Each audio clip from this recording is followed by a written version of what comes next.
XM202.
Of the morning, while the city sleeps, an uncommon band of heroes unites to fight the forces of evil.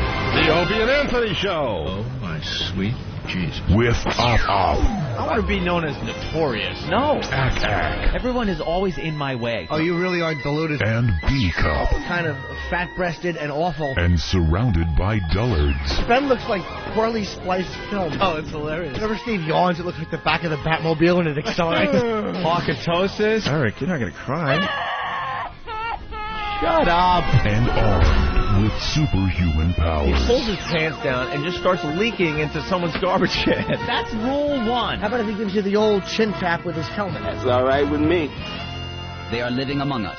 Average citizens, average heroes, quietly and anonymously continuing to make the world a better place. Controversial talkers Opie and Anthony. We are just dicks. You better just sit back and watch. Yeah. Wait, what? The Opie and Anthony Show. Oh. But enough of this palaver. Let's get the show on the road.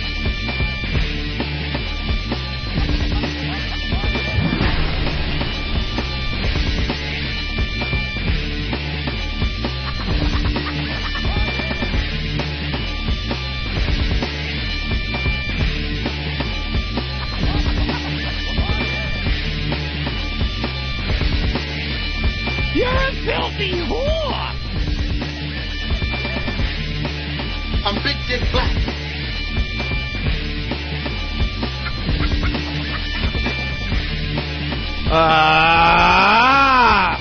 that big a deal. Just a little thing. But everyone saw that, right? Yeah. Welcome to the Opie and Anthony program. The O&A virus spreading across America thanks to XM Satellite Radio. The #1 satellite radio provider in the world. Oh, wow. Anthony and I were pushing buttons on our machines here. Trying to give you the comedy of the sound clips during the beginning of the show. You know. They're just a tool. Yeah. Get on your hands and knees like a dog. Yeah, fun stuff. Let's do it! You're fired. So we're pushing buttons like idiots. Nothing's happening. Everyone comes running in here in a panic. No one touches anything. Yeah, no one touched a thing. So then I push another button, and then it's on the air. And it worked. Out of nowhere. That's a new one for us. That is a new one. But they're setting up the A-team when we're on vacation, and supposedly all the bugs are going to be, worked out of the system. Hope it won't be long now. We'll all be sitting here and going, I can't believe what a well-oiled machine this is. Absolutely. That's the goal. So we bitch less. We'll be off the premium channel, and then we take this whole, radio comeback thing to the next stage. Right. The next stage. There you go. And then eventually we'll be on tour buses, touring the country. I invented the roadshow. Oh, my God. Wow. If that doesn't reek of desperation. Hell yeah. If that does not reek of desperation. Hell yeah. You didn't hear that one, Jimmy? No. Howie says he's taking it out on the road. He's going to go from city to city after he gets booted off of Viacom to promote the fact that he's going to satellite radio. So he's going to get a big bus, I guess, and get broads and go to a city near you, and do that whole tour thing. Like we've been doing for years and years and years. But I'm sure he invented it. I invented going to the cities, Robert. Shut up. He's talking about it like it's a brand new thing. Like taking a radio show somewhere else is a brand new thing. Radio hosts have been doing it for years. Radio hosts that actually aren't agoraphobic, I guess. The guy's petrified to go out anywhere. I'm going to love seeing the result of this one. I think he'll absolutely lose his mind. There's no way this... People joke about me being a germaphobe and not liking people and stuff. Well, you're getting there. Slowly Wow. but surely, you have changed, my friend. Look, who was hanging out at the bar at the Hard Rock after everybody else left, drinking a few cocktails with the listeners? Good call. And I That's felt right. like the ass when I was leaving, and people were trying to shake my hand. I'm like, no, man, just fist, just fist. Hanging out? Because I didn't have any of that... No. I didn't have any of that soap on me. The gel to put in your hands, the germ gel? It's a known fact. After every appearance or road show, I ended up getting the flu for 3 weeks. Usually do end up getting Because half getting these sick. guys, they come up for pictures and stuff, and we've been hanging out with our listeners since day one. Since the first day Anthony and I started doing radio together, we were out there at bars and stuff, shaking Whether we hands liked it or not. and taking pictures and banging your girlfriends, whatever it took, Whatever. to get you to listen to us. Listen. And it never fails. Someone will always come up with the runny nose, wipe their nose before they shake your hand. Hey, dude. Or they got really cold, clammy, sweaty Or hands. the clammy hand, worst ever. That's the worst thing someone could slap in your fist, is that nasty, cold, wet hand. Dude, big fan. Ah! What is that? Get your hooker strangling fingers off of me. Jesus You could Christ. just feel the virus moving on his hand. Oh, guy's been catching trout with his hands in a river. Right. It came right there to shake yours with it. That cold, wet, slimy hand. Oh, I'm a little nervous. Yeah, you are. Yeah, just a Ain't bit. you? Eek, just a bit. And because of your nervousness, now I have to have the flu for 3 Yeah, weeks. Thank you. I got this thing on me, this Right. film on my hand. Whatever that is. Yeah, I got to get some of that gel. I don't Isn't that awful? You got to walk around and go, hey, how you doing? Wash up. Well, what happened after our Hard Rock Cafe thing, shaking a lot of hands, kissing a lot of babies, taking a lot of pictures. Yeah. As soon as we were done, we stayed another hour and a half, 2 hours, and I went right to the bathroom, scrubbed up nice. Yeah. Real nice. Now I'm nice and clean. Doesn't that feel good when you wash up after those things and you know all those germs went down the drain? You kind of walk out like a doctor coming into the operating room with your hands up in the air. Oh, yeah. Sterile. And then I forgot that as I'm leaving, people still want to shake hands and stuff. So now I look like asshole guy because I'm like, no, fist, dude, fist, on the way out, fist. Did you hear about the new thing? You just kind of bump the elbow. Right. There you go. This is the new cool thing to do. Yeah, it's Bump Elbow Thursday. Don't touch me, you slimy person. Anyway, it's Monday. It's awful. Hi. And, wow, the show hits the road again today.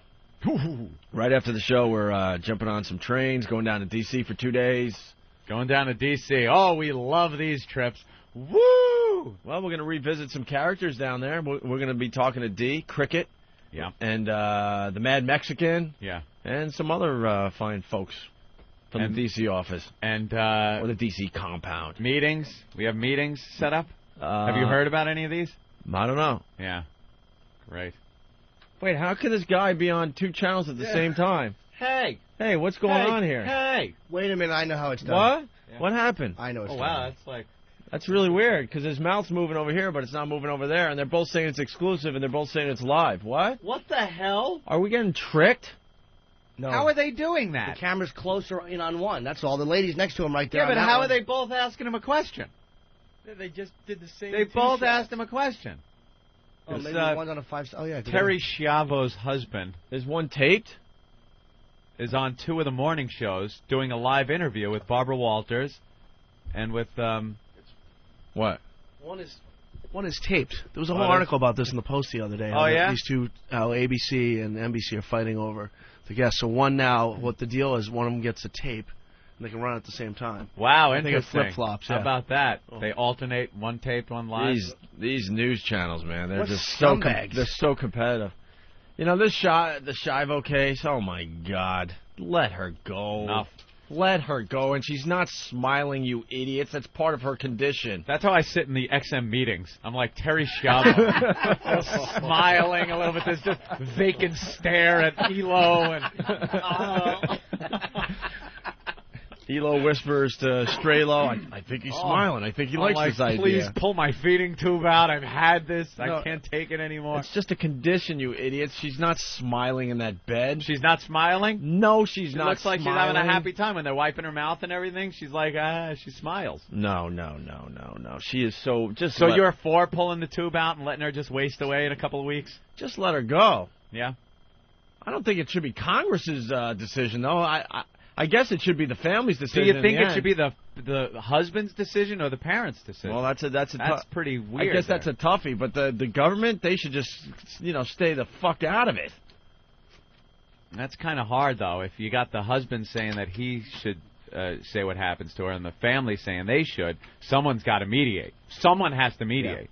Yeah. And then it just works its way all the way up to now the president's involved. This is something that was in, local courts and then federal court, and then all of a sudden it ends up on George Bush's desk. And that's what pisses me off. The president's a little busy these days.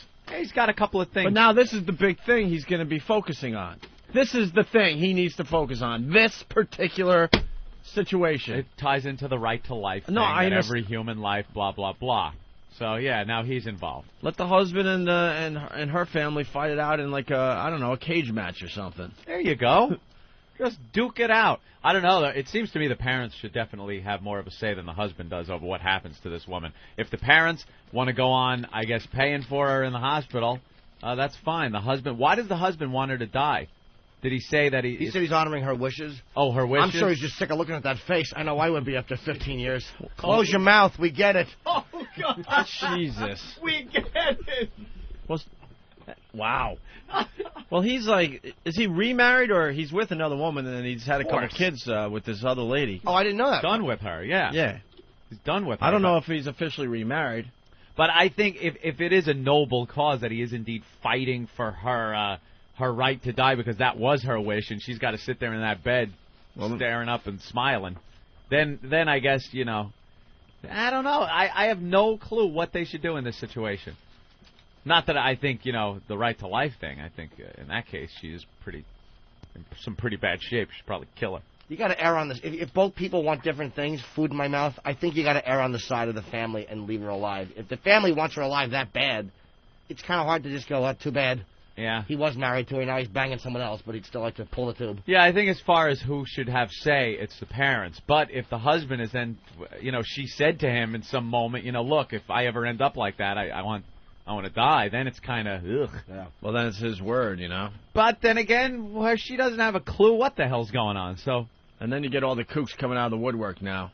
Because they want to save every life. Great. Let's go running around saving every life. Yeah. And I was telling Anthony in the office today, I'm like, until we have a perfect society where everyone is just perfect and happy and enjoying their lives, these kooks have just got to go away. Yeah. There are so many people out there that are living their lives, know that they're absolutely miserable and there's nothing they can do about it. They're completely conscious of the situation they're in that could use the help from these kooks out there. Yeah. Could use the bed space, the medical care, everything. The attention. Yeah. The attention. A little pick-me-up, Yeah. And, that's a lot of resources going to this woman. All these kooks are going to just worry about this case. If you really care, why don't you just walk around your own freaking neighborhood and see the people that are just absolutely miserable and there's nothing they could do for themselves. And they're fully aware their lives stink. Yeah, they wake up every day going, oh, my life blows. Oh, my body's falling apart. Oh, that. Yeah, and this woman wakes up. She's happy. She's smiling every day. I bet they pulled her feeding tube out. She's probably starving, all hungry, and she's probably still smiling. Right. Let's say hi to Pete in Brooklyn. Pete, what's up? Pete. Pete. Pete. Pete. Pieter. Pete. Pete. Pieter. You know what I do think the government should stay out of it is like with cases like Kevorkian, where the person themselves is going, look, I want to die and get this over with. Yeah, how about that? And then the government stepped in and said, well, you can't do. I mean, that's a problem. Why is he in jail? Yeah. He didn't do anything wrong. And how about the way they're looking to off this woman? Pull the tube out until she just wastes away from lack of food and water until her organs shut down. Yeah, let Kevorkian do it. It's over in 2 seconds. They give more compassion to these murderers and rapists when they are on death row.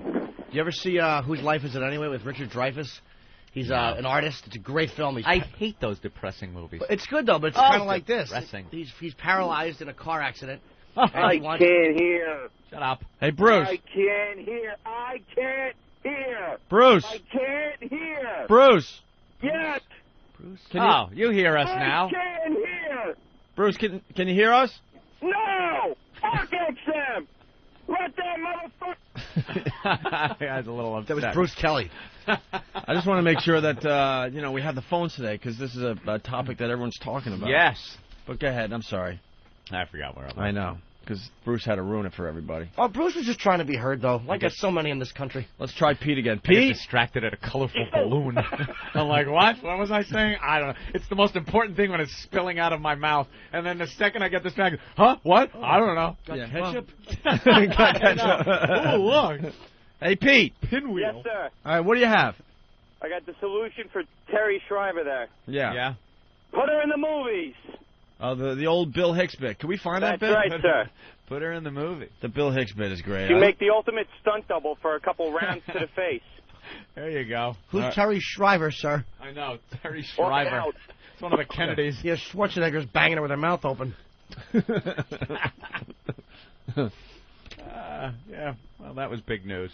Big news over the weekend. You had to see that face on TV. I didn't know he was with another girl, though. See, I didn't know that. She said. Yeah, I don't know the exact details because, whatever. I got a life to live. I can't be that bothered. Can't be bothered. I could skim over the news. Yeah, like these kooks out there that are going to, waste all their efforts on this when there's so much else going on that Got the Post deserves your attention. Huh? Post really does. New casino game card. That's half the front page of today's Post. Oh, yeah, that's the big important thing is their little gambling, their little try your luck. The papers here in New York, I'm sure your local papers in your city that you're from out there, do this every so often. They have these little games of chance that the newspapers do. And I guess the Post is doing one based on poker. And then the Daily News has been doing this scratch and win game, which I pointed out as being this. The newspapers are so goddamn cheesy around here. You open up the Daily News to like page 2, and disguised as a news item is janitor wins in scratch-off game. And you're like, oh, what is this? And you start reading it, and you realize it's a fake news story just telling how this janitor won a Daily News scratch-off game. So they're using the newspaper, presenting this fake news as headline news here in their newspaper. So that's bugged me for a couple of months now. And yesterday, I guess, or Saturday was it, they have these game cards that come in the Saturday paper. You scratch off the numbers on these game cards that correspond to the numbers printed in the Daily News that day.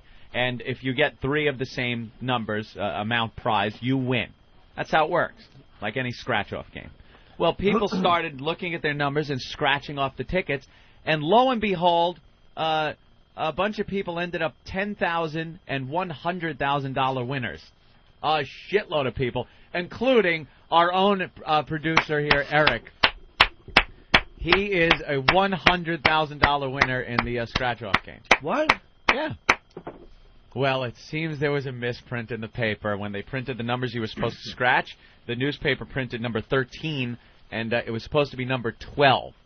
And number 13, in a lot of cases, was the last number you needed to win either $10,000 or $100,000. So a bunch of people won. The Daily News put out a statement saying it was an error. If you send in your winning ticket, it goes into a drawing. We'll pull one of the numbers out, and you'll win, I guess, some type of prize.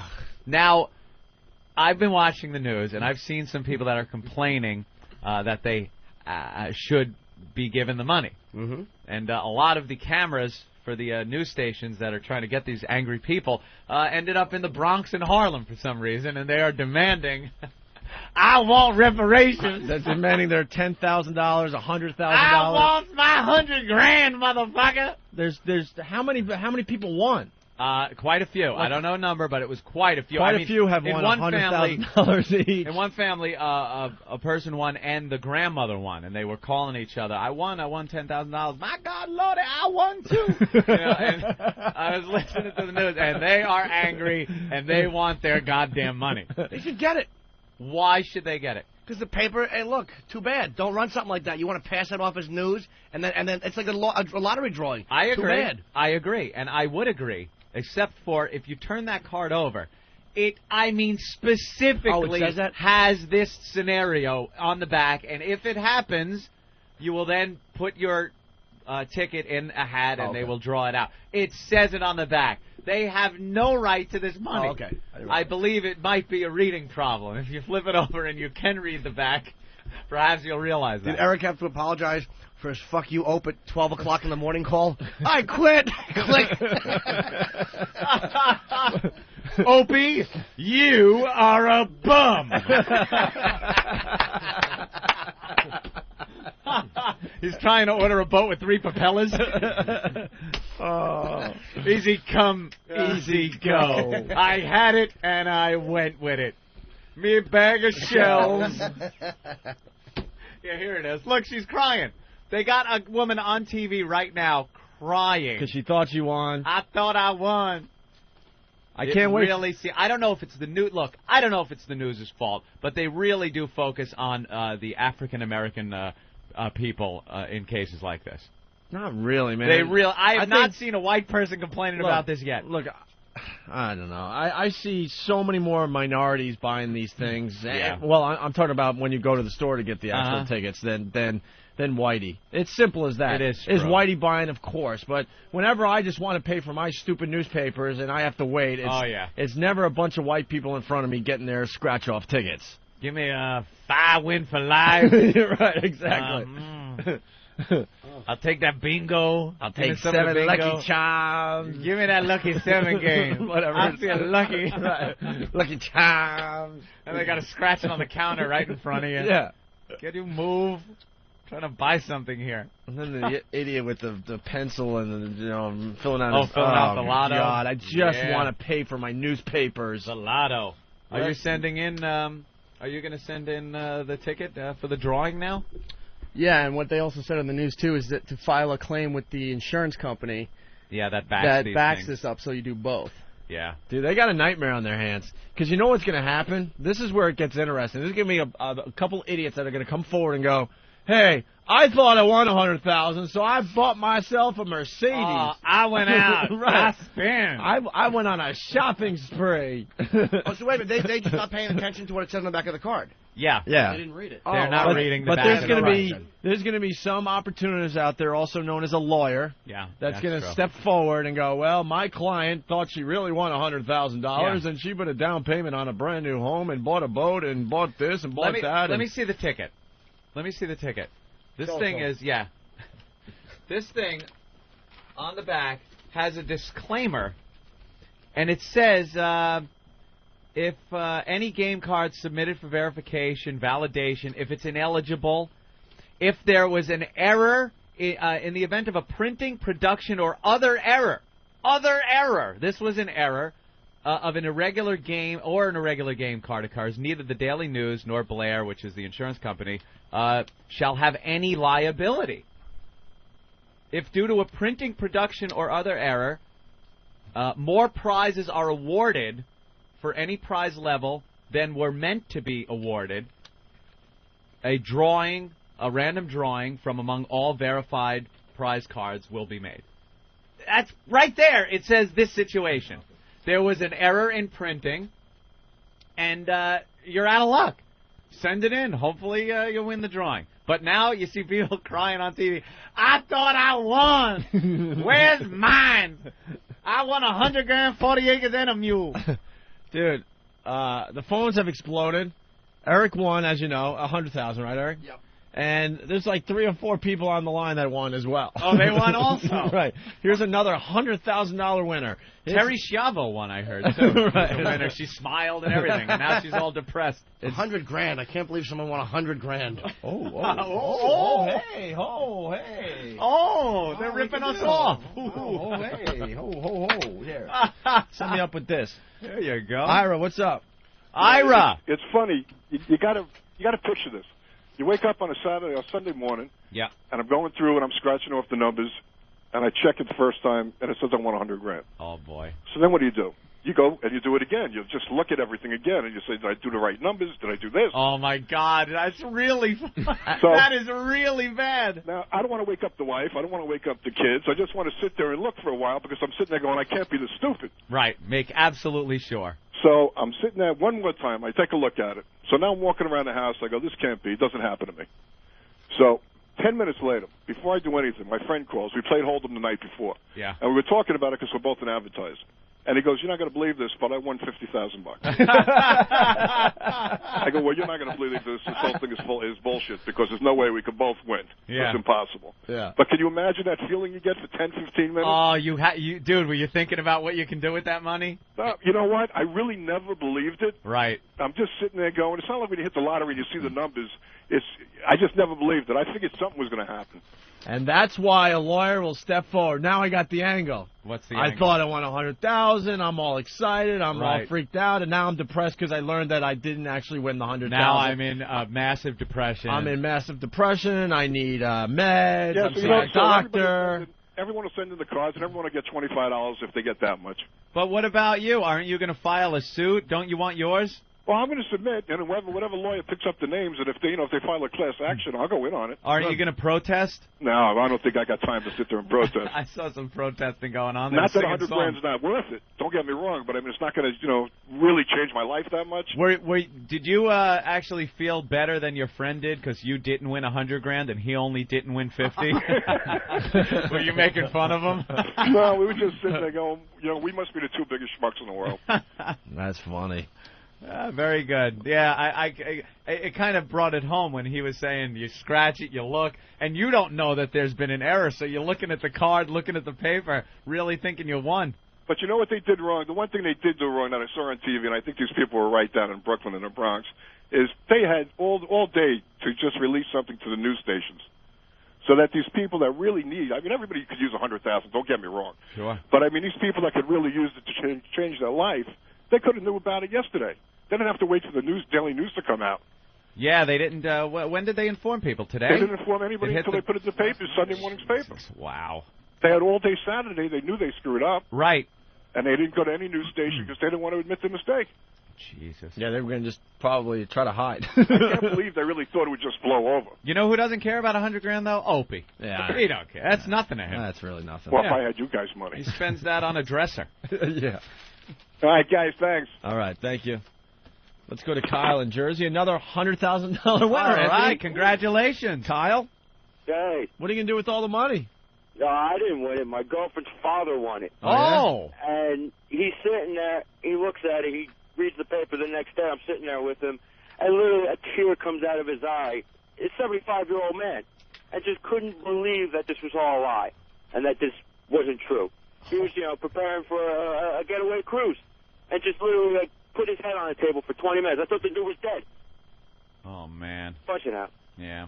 All right, thank you. Poor people. You got to figure that emotionally that could get to you a bit. Yeah. Especially if you could really use the money. Good. All of a sudden you scratch and you see that money and all your problems are solved in like one instant. Well, Anthony, this reminds me of the time you and I gave away $100,000. Well, it was $100,000. Same thing. $100,000. That's right. Oh, very different thing, Jimmy, in this context. Yeah, we were very smart. If we said 100,000, we'd have been in big trouble. We would have got sued, but we said $100,000. You're right, Anthony. You're absolutely right. Exactly. And this is the winner of our $100,000 contest. Hi, who's this? Hey, it's Craig from Waltham. Hey, Craig, guess what? Oh, did I win? You are the 107th caller. No way! I won! I won! What? No way! You're kidding, right? 107th. Oh, wow! 107th caller. Congratulations. $100,000! Oh, my God! You just won $100,000, bro. Oh, Jesus! Do you know what I'm going to do with that? What are you going to do with the $100,000? $100,000? Man, the first thing, I have this old... Oh, I cannot... Jeez, I got to... Calm down. Calm yourself. I am the winner! I'm the winner! Well, what are you going to do with $100,000, bro? I got this... Oh, man, I got this box for a truck. I've got to get a new one. A new... Wait, dude. How are you going to do that with a candy bar? What? How are you going to do that with a candy bar? We just gave you a $100,000 candy bar. What do you mean?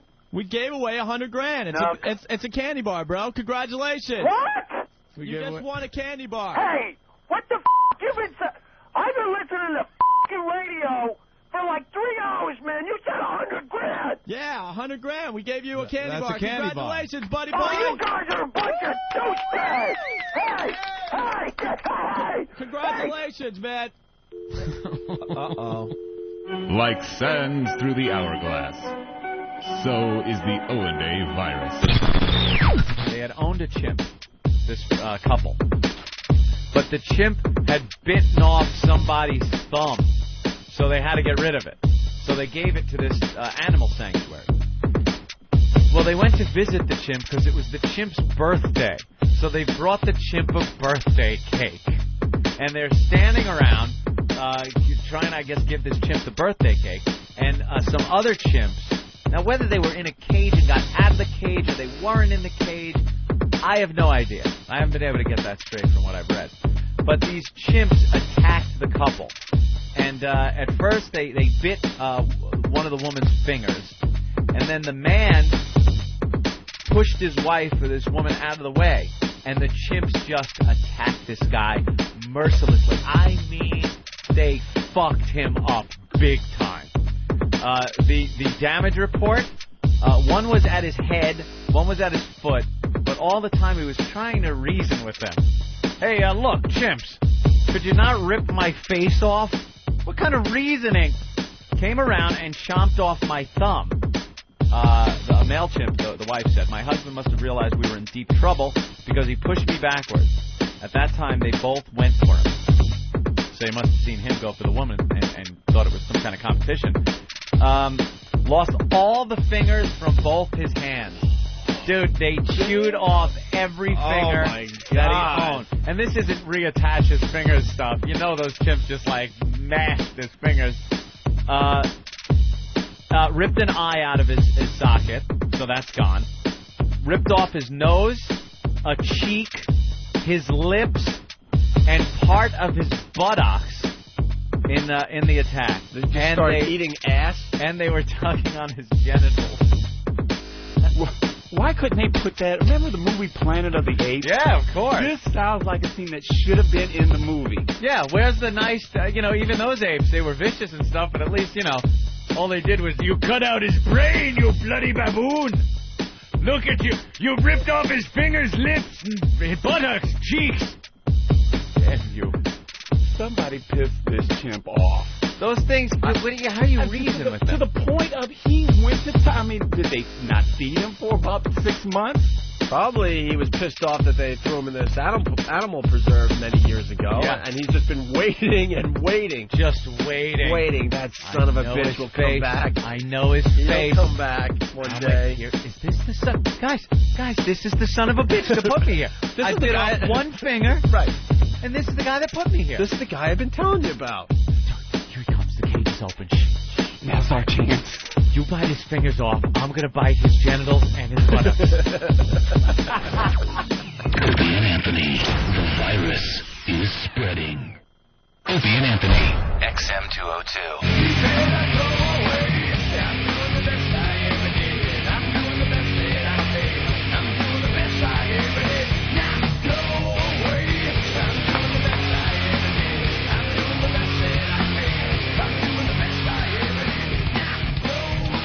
Let's go right back to the phones. There's a doctor on the line from New York City. It's Jay. Jay, what's up, buddy? Hey, how you doing? You're a doctor? Yeah, man. Listen, a patient of mine came in yesterday. He just complained a little bit of chest pain. He didn't come in for that ailment, actually, but he did relate to me that he lost the lottery.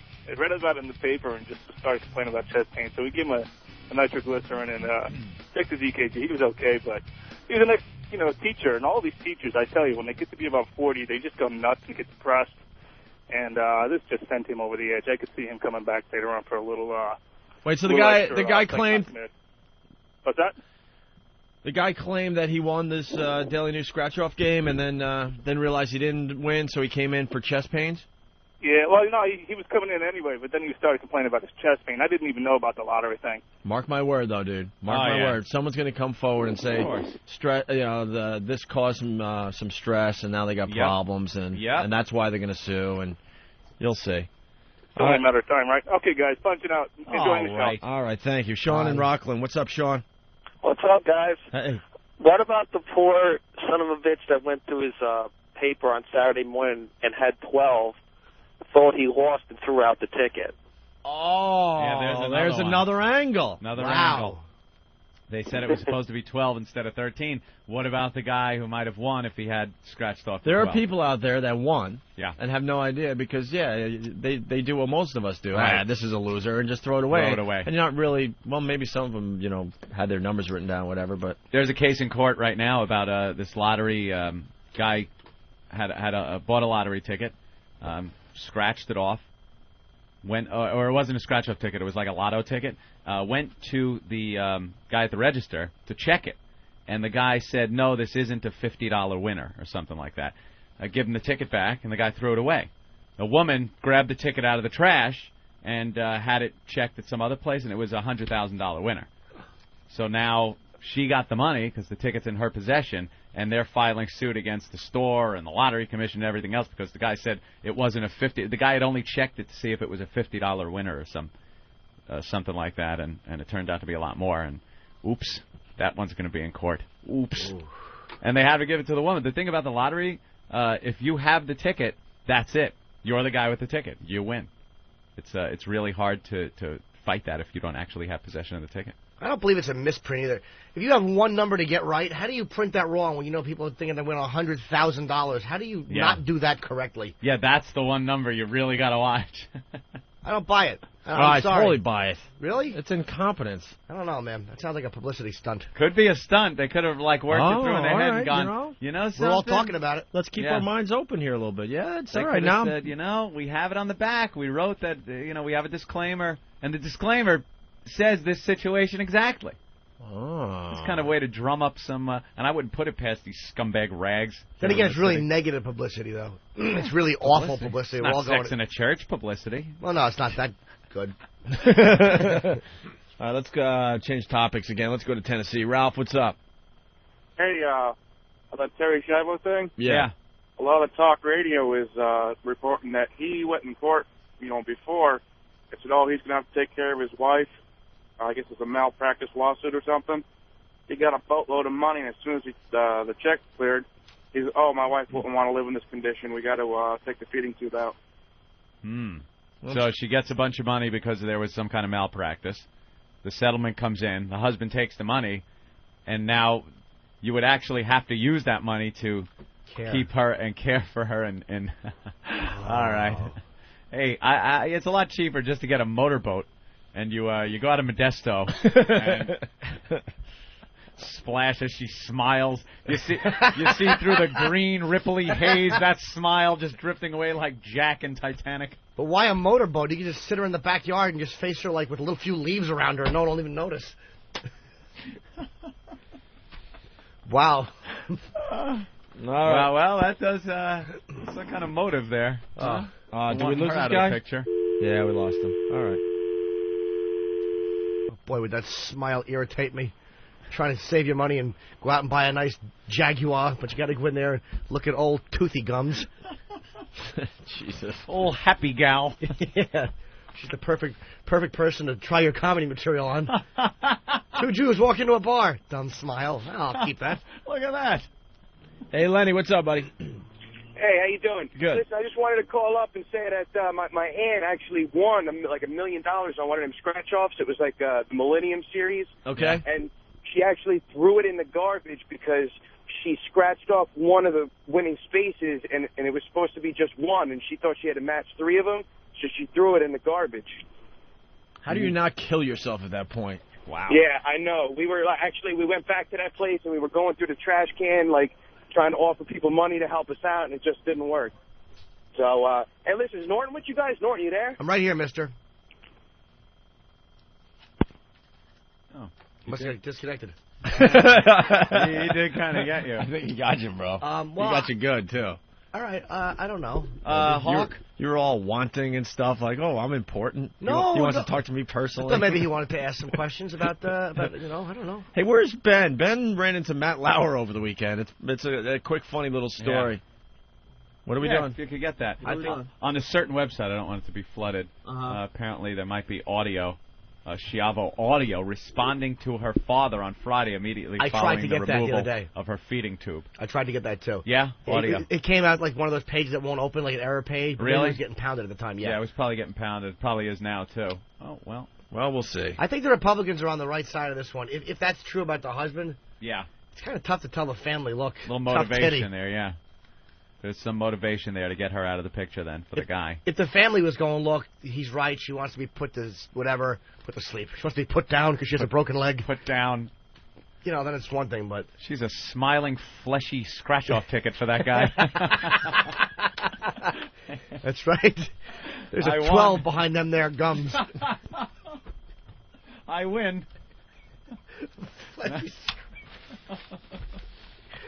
I'm the winner. There he is, Ben. Yes. You had a little celebrity sighting over the weekend? Actually, I had 2. Yeah. Ben called me. What day was that? I had the chick from the OC. Yeah, he called me Saturday and tell me everyone he ran into this weekend. Oh, there was one. Yeah, then there was the one D-list celebrity that I told you about. That God is ugly these days. Oh, yeah. Yeah, that doesn't matter. Oh, it's not even relevant. I'll tell you there. But no, the chick from the OC, the real hot chick with her oil heiress boyfriend. The OC. The real. What's her Yeah, she's hot. She walked by him. But no, but Matt Lauer. was sitting having lunch at a sushi place in Soho, and this little kid starts playing with the back of my hair because they're sitting behind me, and I turn around, it's Matt Lauer, like, stop playing with his hair. He's trying to eat lunch. God. It was hilarious. Stop neatening his hair. He's got more hair, though, in person. I just watch him on TV. He's got a lot more hair, it looks like. I think it's all that. This just in, Matt Lauer's kid missing. I'll look for him. He's in there somewhere. The little boy, you know why he was touching it? Because he thought it was the nest he saw on TV that those hawks were in on Fifth Avenue. Mama, see birds. Pretty funny. That would be fun to play with, you know? I'd love to run my fingers through Ben's hair. Yeah. Oh, yeah, come on. You could, I dare you. Yeah, hey. Oh, that's cool. Got a FedEx form? Hey. All right, Matt Lauer and his child. There you go. I was playing with Ben's hair. I went and saw Wheeze over the weekend. Oh, yeah? How's he doing? Starting to take effect now. I mean, the radiation is is taking hold now. He's 6 or 7 treatments in, so. And already it's starting to. Oh man, it's going to be a very interesting thing here. My mentor in the business, he's in New York City getting radiation for a crazy whacked out rare form of cancer in his deep in his nasal passage. Oh God. It's something they only they usually see only in Asian countries. So he's starting to think maybe when he was doing the Vietnam thing, the Agent Orange, but he doesn't know. The Vietnam thing. The Vietnam thing. It's like something you chose to do, like a vacation. Well, he did. He actually chose to go back. Yeah. He didn't have to. One of those crazy guys. Yeah, he didn't have to, and he went back for another tour. And he openly admits, look, I know there's a lot of guys out there that came back and they were fucked up and all this. He goes, but you know what? I had a really good time over there. Was he in the shit? And he hates to admit that because he knows a lot of guys that are suffering. But yeah, he was in the shit. Yeah, not just like a clerk. Oh no, I like those guys. Yeah, I was over in the Nam. He was like a clerk at the motor pool. No, what's that? South. What was that movie when we were soldiers, or when? What was that one? Flick yeah. Where they all died. They got ambushed, right. Whatever. Supposedly, like Weeze was the guys that came in to take over that company after that whole battle or whatever. I guess he did. No, he saw a lot of shit. So he's way on the east side getting his radiation treatment. He was doing his radio show, but now he's down to only like 15 minutes a day. They just don't want him freaking doing much of anything because what the radiation he's getting for this tumor, it's pretty much going to dry up all his saliva in his mouth, which is going to cause all sorts of fucked up problems. Possibly losing teeth and he's at the stage now where when you get sick and you get that gulp at night. And you can't sleep because all night long your throat's a little dry and you're gulping and you just that's happening already. Water won't help her. It's just I'm not a doctor. He's got all sorts of stuff they're trying to do, this and that, and he's prone to all sorts of sores in his mouth, so he has to keep his mouth clean, and he has to use a toothbrush that is like almost like cotton, almost as soft as possible. But anyway, so I mean, jeez, I know it just blows, dude. He's got 33 treatments. He's only 6 or 7 in, and it's already, some stuff is starting to happen already. But anyway, the point of the story, the other day we were talking about the telescopes and stuff? Yeah, in the city. In the city? Yeah. So I was telling Weeze, because we're really good friends, I was telling him how we revisited the whole thing where a lot of people in New York have telescopes. And the reason I brought up his apartment that he's staying in overlooks some great shit. Yeah. Really good stuff. So I'm like, Weeze, you got to get a telescope, man. So I guess, his listeners up there in Rochester are sending him stuff like crazy. And I go over there Saturday just to say hi and see how he's doing. And there's the telescope all set up and ready to go. Peering out, doing a little peeping. We were rocking the telescope, yeah. There was like a lady in her upper 40s, like suntanning in some kind of black lingerie. Really? That was the Mac Daddy of suntanning. It's been 35 degrees. Saturday it was like maybe 40. It was a nice. Ooh, balmy. I know, 40, 45 in the morning. But it was nice and sunny. So I don't know. We're thinking maybe I don't know. Yeah. That somehow it felt warm on her terrace because she's out there with her coffee and her black little negligee. Yeah. Just kind of tanning for like an hour, and we're just watching her. And then another girl comes out. Then we're trying to figure out if there's some kind of lesbian couple, but nice. No action happened there. No. That was the Mac Daddy, because then you get the other awful stuff. There was like some gay guy pruning his plants on his terrace, and what else did we see? People just cleaning their windows, things like that. But it's like fishing.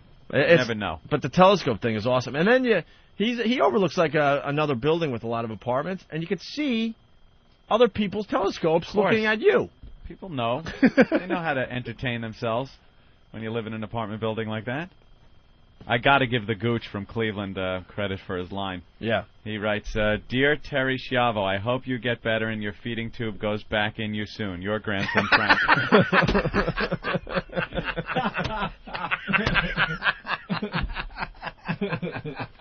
That is really funny, Gooch. Very nice. Your grandson, Frank. 3 days without the tube and she's still alive.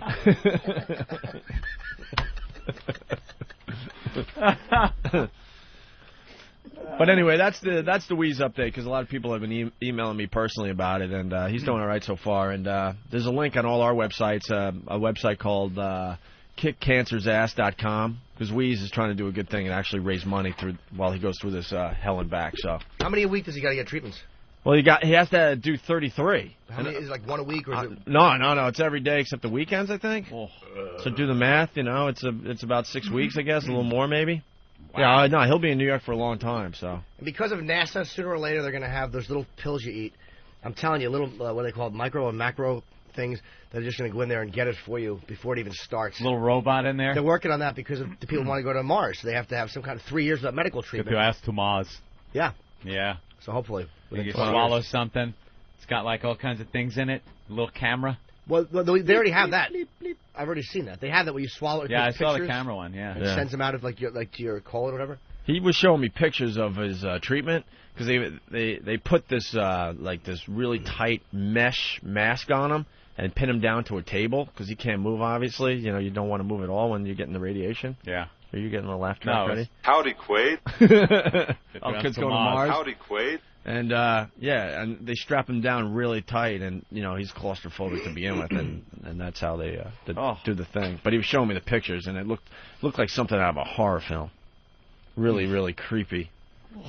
But anyway, there's the update. KidCancersass.com. Yes, but Jimmy. If it goes well and he does his treatments and stuff, he'll be fine afterwards. He'll get all saliva back and all that stuff. And yeah, I guess I guess it's going to be tough. The treatment for this form of cancer, where it is, it's a tough one. But supposedly it'll be all right if he could get through the whole damn thing. You should go to Dr. Kennedy. Oh, but anyway, we were doing that. We were checking out, trying to find broads with a telescope, and he's he's pokering his ass off. Oh, really? And he wants you to go play poker with him. A little poker? Before it's going to get to a point he's not going to be leaving the apartment at all, but he's still kind of in that stage where he's getting out a little bit. Yeah. And he's playing in poker tournaments all over Manhattan. I don't want to get... and then he's doing the video poker online now. Anything to get a distraction. Oh, Dude, I was playing all weekend, really. He was out online. 900 large. What? Friday night. Wait, 900,000? No. Oh, oof.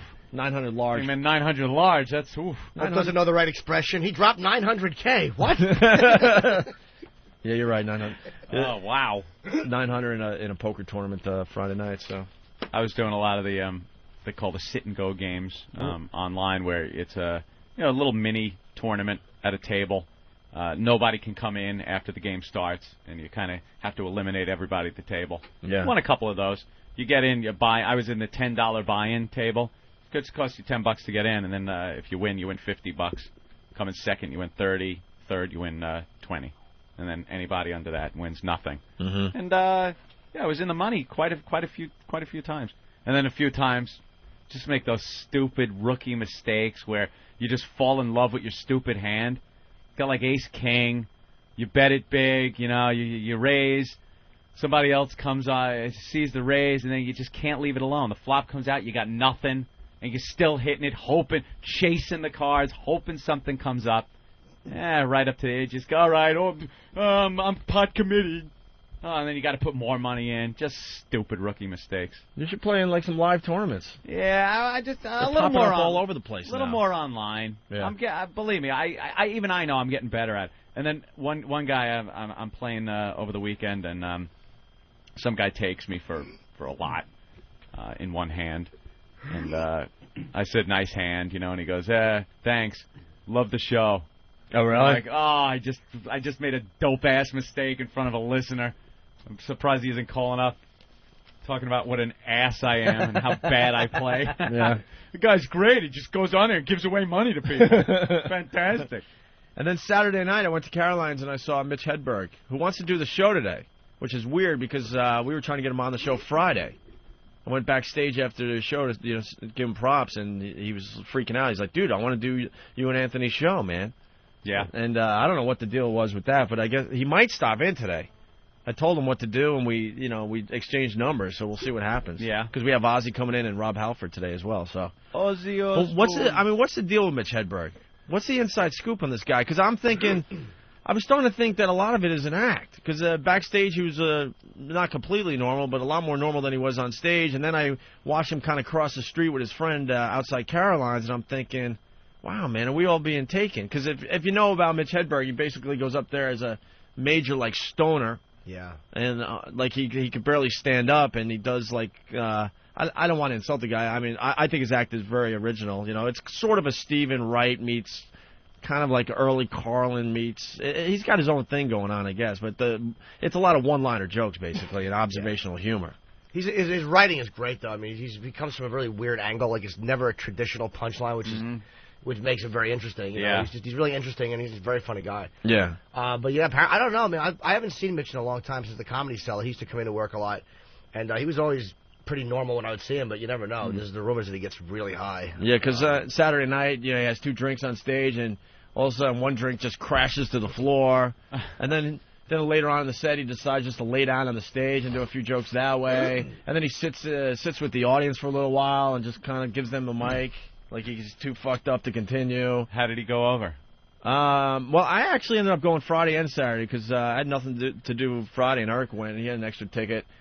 Friday, it was shaky at best, but Saturday was a lot better. It was shaky at Friday. It's kind of good to hear that a guy because Mitch draws all over the country. Dude, it was kind of nice to hear that. Right. It was standing room only. It was unbelievable how packed it was. And then he takes out like an old man pipe, the kind where you kind of hold it like, you know what I mean, right? Almost like a Sherlock Holmes. Yeah. Yeah. And then he was doing like one-hitters on stage during the show.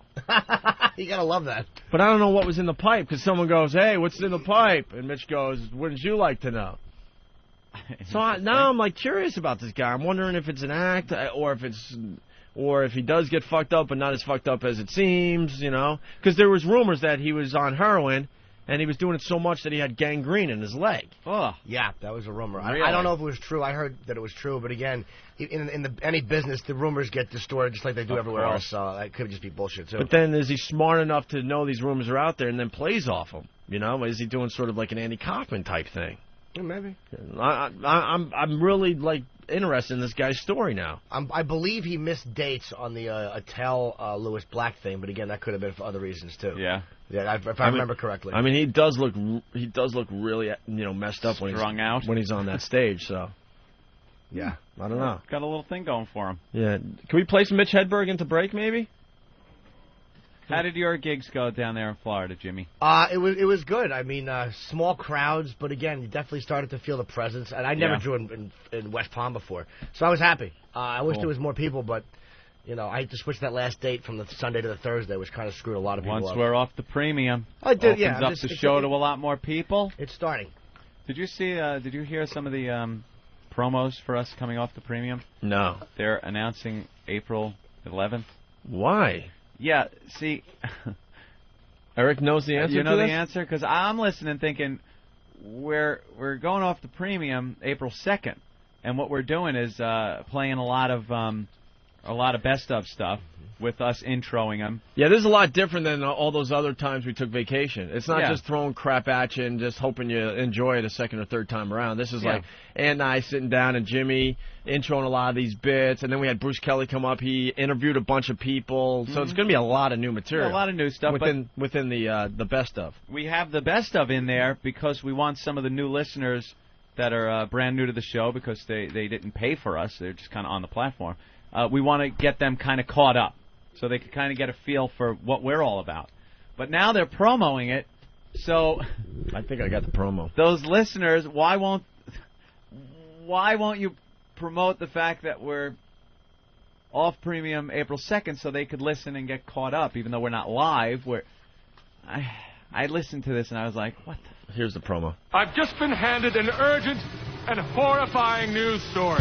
Beginning April 11th, the Opie and Anthony show will no longer be a premium service. Thank effing God. Opie. We're brilliant broadcasters. Anthony. I still find the most immature things funny. And little Jimmy Norton. Every time you just start to enjoy their voices, I pipe in and spoil the whole thing for you. You'll hear them and the rest of the Opie and Anthony show beginning Monday, April 11th, as part of your basic XM subscription. Well, I'm very happy for you. First of all, let me acknowledge that's a very good piece. Steve, are you? Yeah. Fantastic. Very funny. Very good piece. Gets the point across big time. But why April 11th? Because the initial piece of email I got from, I might have been from Kevin down in D.C., but now I'm not even sure because I've cut so many of these effing promos in the last 2 weeks, said April 11th. And I think the decision was the ones we run in-channel are going to say April 11th. The ones we run on the non 202 or the non-XL channels are going to say April 2nd because basically we're coming back live April 11th. on a non-premium because everything else is worse stuff. It was confusing. Yeah, I'm sure you clear that up. I'm more confused than ever. Yeah, now. I know. Are the April 2nd ones running on the rest of it? Yeah. Can we hear one of those? So why don't what? So why in that promo? Whatever. Yeah. I really need to just program this channel. I think there's a bunch of dummies that don't know what they're doing. Well, I think Steve did a nice job on that. No, one. I'm not saying. I'm not saying Steve. He's doing what he's told and with copy and stuff. That promo doesn't make sense whatsoever. If you're going to go down that route, then it should be, when they're on vacation, they're off the premiere now, and you get to hear them live starting April 11th. Right. Yeah, that's the promo. Uh-huh. Oh my God, this is like programming 101. I did a better job programming my college radio station when I was freaking 18, 19 years old. Ooh. You got it? Let's hear this. The worst of the Opie and Anthony show. This is what's so funny. Like, people just assume we just hang out all the time. Like, I haven't been to Anthony's new place on Long Island. Once? You were there once. No, I wasn't. When I first moved there.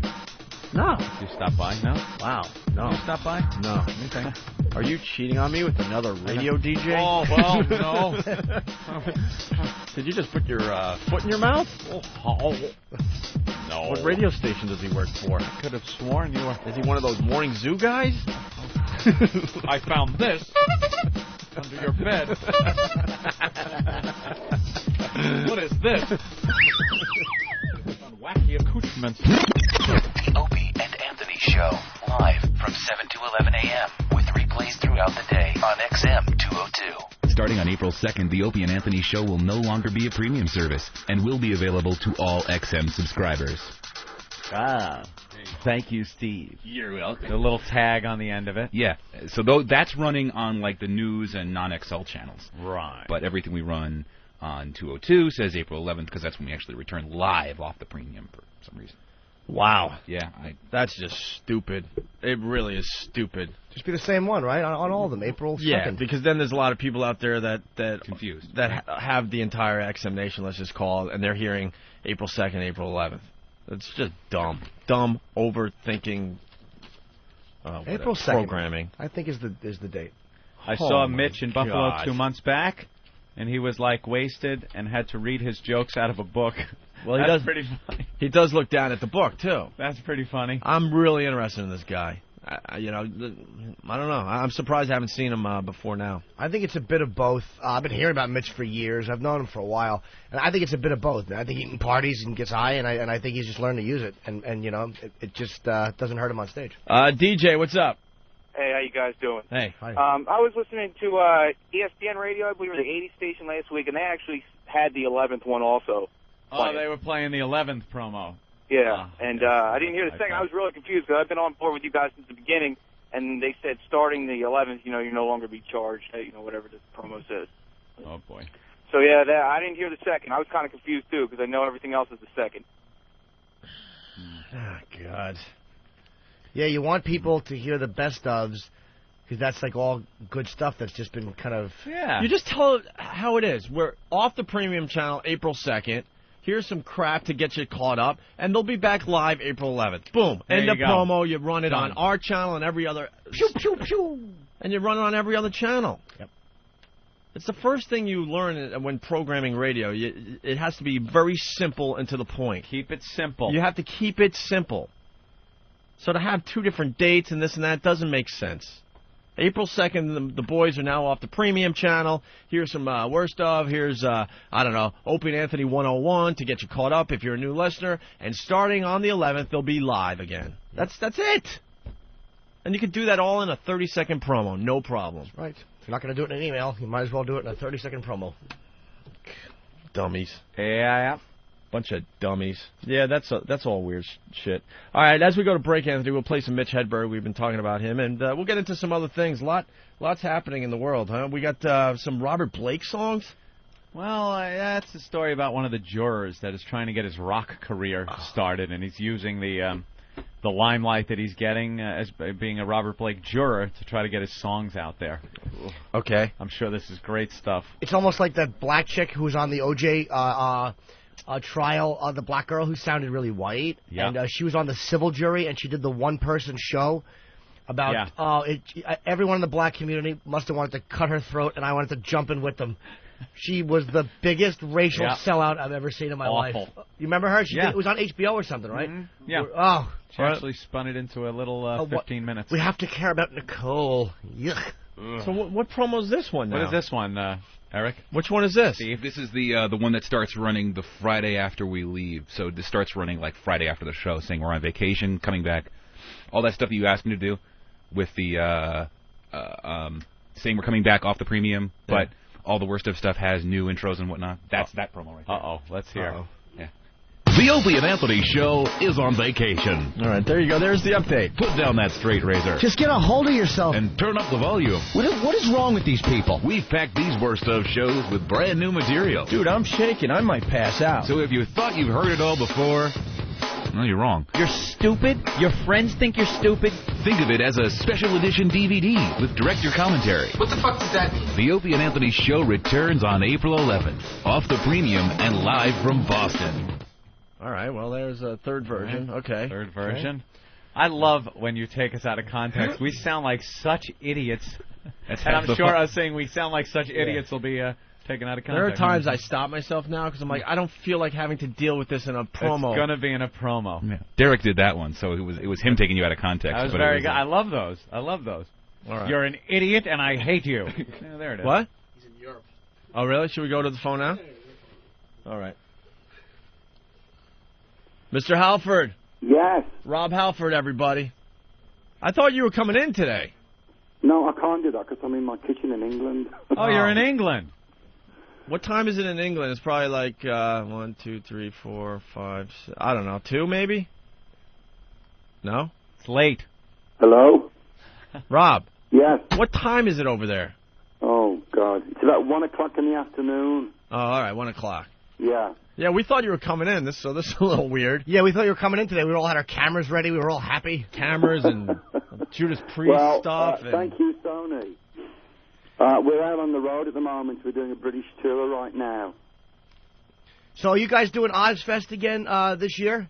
No, we had a blast with it last year. You know, we were out with Sabbath and everybody. It was a great Ozfest last summer, and we were thrilled to be a part of that. But this year we're working by ourselves. We're still out on this massive reunion tour supporting our new release, Angel of Retribution, which is out now. And we're coming over to the States again now. We're going to be over there starting around the latter part of May when we get back from Japan. I almost went to Ozfest in Philly, and where you had to cover for Ozzy, and you played with Sabbath. I mean, how long before that happened did you actually know that you were going to have to go out there and do all those Sabbath songs? About 2 hours before I went on stage. Wow. And you pulled it off. I got a call from Sharon. She said that Ozzy was sick and would I step in. There's nothing like plenty of notice, is there? But I was happy to do it. You know, I'm a massive Sabbath fan, so I just went out and did the pre-set for an hour and changed some clothes and went back out there and did the Sabbath stuff. Did you know all the songs, or did you have to have like some kind of a quick brush up? Yeah, I got a pretty good idea of what I had to do, but thank God Ozzy's auto cue helped me out because I'm useless at remembering he's got information like a this time of teleprompter. Yeah. An overload of technology. Yeah, it makes it a little easier for you guys out there, huh? Yeah. So this new CD you're coming out with, is it like all old stuff live, or is it all brand new material? It's all brand new material. This is the first new material we put together since we reunited last year. So everything on our Angel of Retribution is brand spanking new. Are you guys being well received on the road? Yeah, it's brilliant. We're having a great time. We're working all through Europe. We just played our hometown in Birmingham, where I'm calling you from. We played our hometown on Saturday.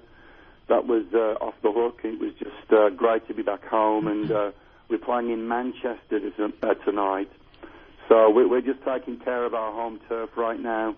And are you finding out in general the fans just don't care about your personal life and everything that came out in the last few years? No, I mean, you know, I think that's a kind of we've exploded the myth about that kind of reaction within the metal community. Everything's going great, and you know, we're just glad to be back together and back out on the road. And you know, Priest is still making metal 35 years later and just having a great time with it. So you didn't feel any backlash whatsoever, huh? Oh, no, none at all. I mean, you know, that incident, that drama, if you want to call it, happened so many years ago that it's all kind of water under the bridge.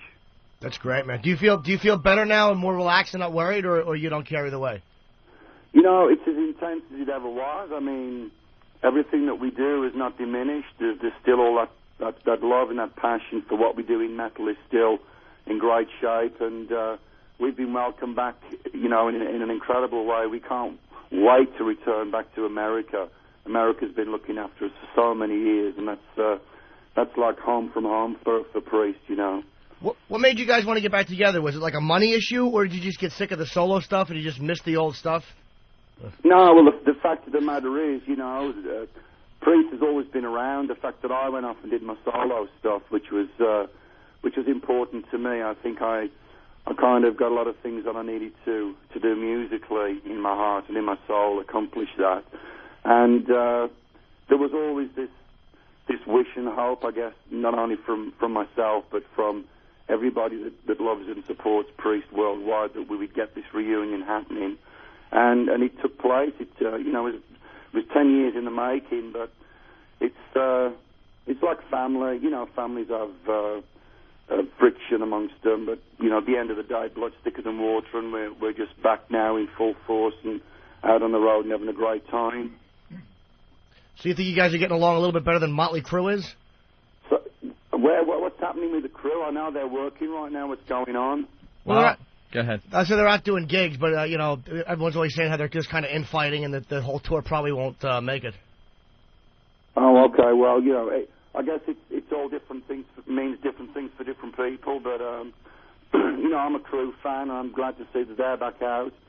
So it's going to be a great time in America this year for rock and roll and metal. When are you guys hitting the States to tour?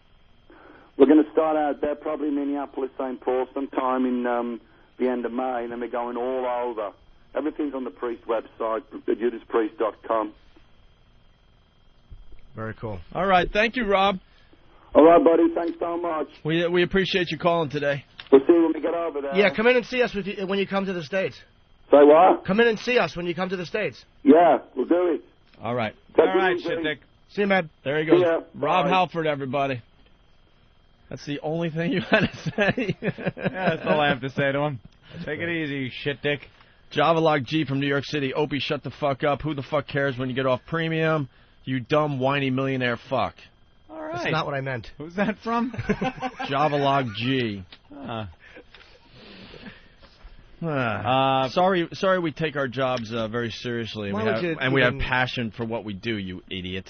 Why do you give him the satisfaction? You idiot. Pat from Munaki, Professor Anthony, could you clue in Opie as to the direction of the rotation of the Earth? Did you say 2 in the morning? Because I just heard you say it's got to be 2 o'clock over there. I said 2, meaning 2 in the afternoon. I didn't hear him say 2 in the morning. I didn't say morning. There's like two instant feedbacks here saying. I was counting forward 6 hours. Yeah.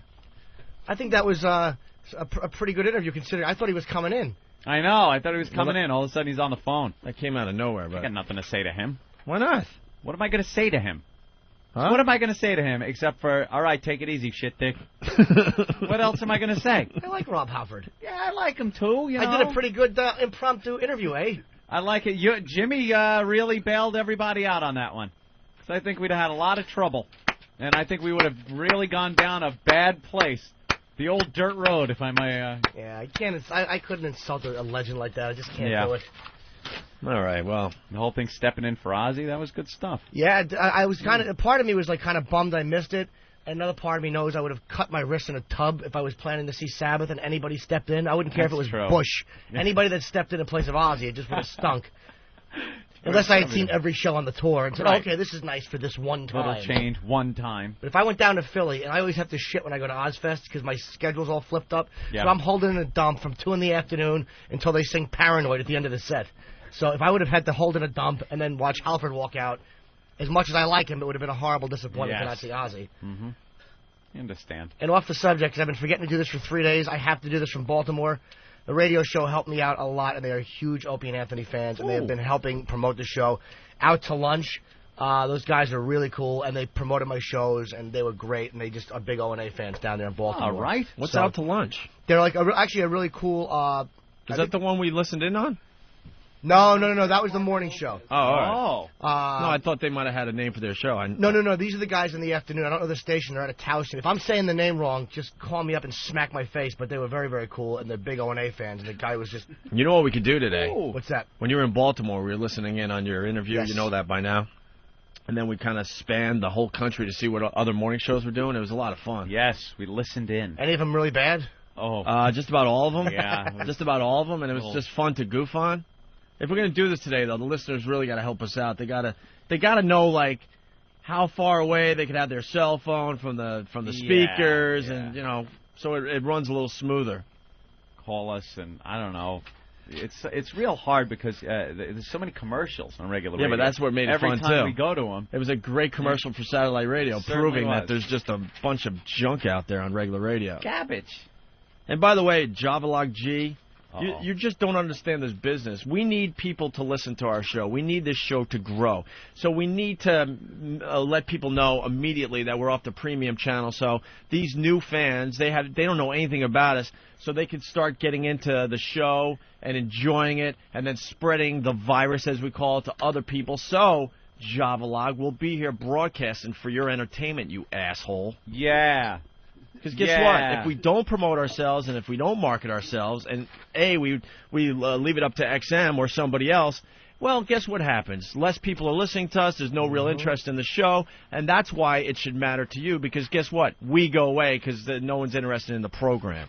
And I'd like to say on behalf of what Opie's saying, and look, I don't mean to be a whiny thousandaire fuck, but I do want to say that you can start to see it in other cities, that it's definitely spreading already, but being off the premium is going to help. And the reason it is because we're pushing hard.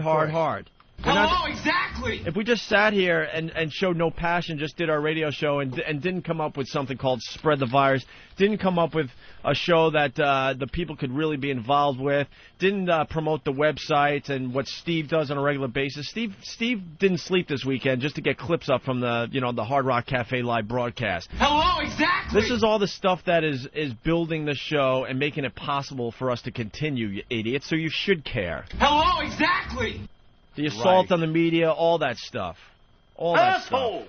Asshole! It's only helping us. Pardon my French, but you're an asshole! It's only helping us out in the end. Because the reality is most of the country has no idea who Opie and Anthony are.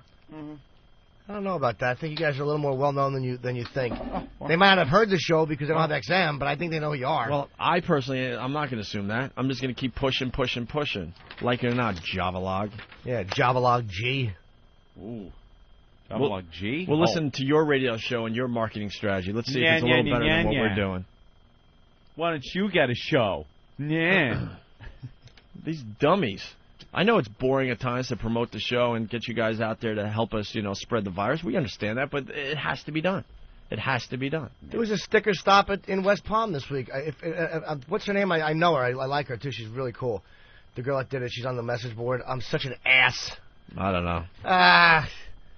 She's from Whackbag. She came out and she helped promote the. She was really sick one day, so she came like 2 out of the 3 nights. What an asshole I am! I'm really sorry, sweetheart. I have one. And she's hot too, and she refused to bang me. But she's a nice girl, and she did a great job. All right, let's listen to some Mitch Hedberg. I think that's where we were at before. We were. Kev has a sticker stop. Where's your sticker stop next week, Kev? Quickly, Pyle, quickly! My sticker stop will be at the Livingston Toys R Us midnight, Friday, April 1st, for the Midnight Madness Star Wars toy release. Oh boy, that's going to be a bevy of... winners and non-pedophiles. Your audience. That's going to be something. It'll be a very, very tiny piece of our audience going to that. A bunch of people with stuffed up runny noses waving lightsabers at each other. Or as Ben wrote on the prep sheet, lightsavers. Savor. Like there's mint ones and peppermint. Perhaps Master I like Polo the yellow ones. Join us. And by the way, her name is Herky Jerky Liz. I'm sorry I forgot that. Very good. So great rack. Let's get the show back on the road here. We were talking about Mitch Hedberg a while ago, and here's a little sample of his comedy as we go to break here. I like to talk about the differences between frogs and bears. Like when there's a frog around, I don't have to hang my fucking sandwiches from a branch. A frog knows they are for me. He'd rather have a fly, because the fly zigzags, and my sandwiches do not. Unless I go like this. If I want some honey on some toast, I don't have to squeeze a plastic frog.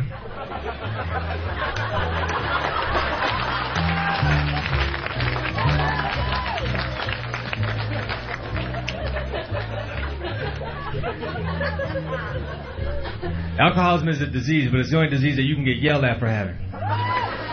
God damn it, Otto, you're an alcoholic. God damn it, Otto, you have lupus. One of those two doesn't sound right.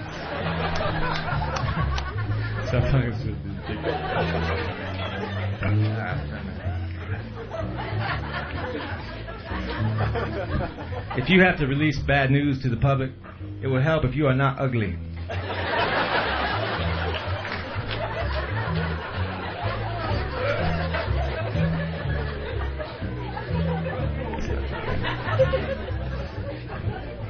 I have a loose neck shirt because my neck's fragile. I can't wear a regular shirt. It hurts. I especially hate turtlenecks. I wear a turtleneck, it's like being strangled by a really weak guy. All fucking day. If you wear a turtleneck and a backpack, it's like a weak midget trying to bring you down.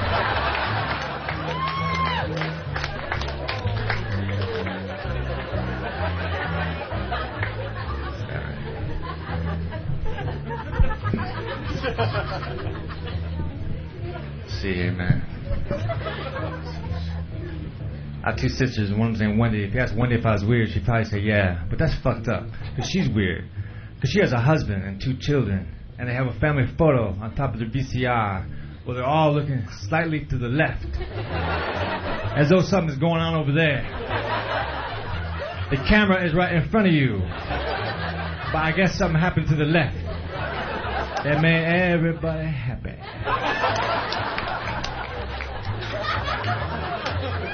So my sister is cross-eyed, so she can't quite pull it off. One eye is right the fuck on.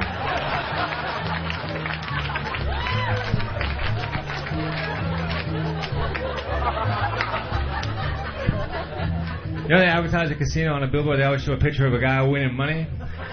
But that's false advertising, because that's what happens the least. Perhaps when they advertise a hamburger, they could show a guy choking. This is what happened once.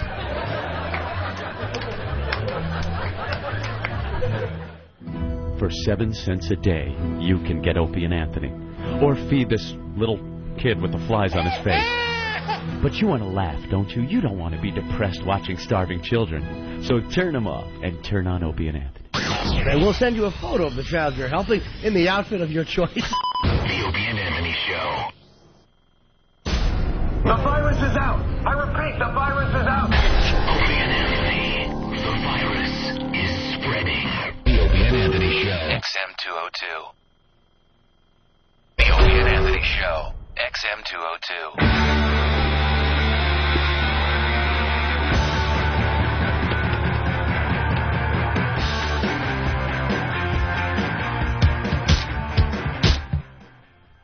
What the hell is that?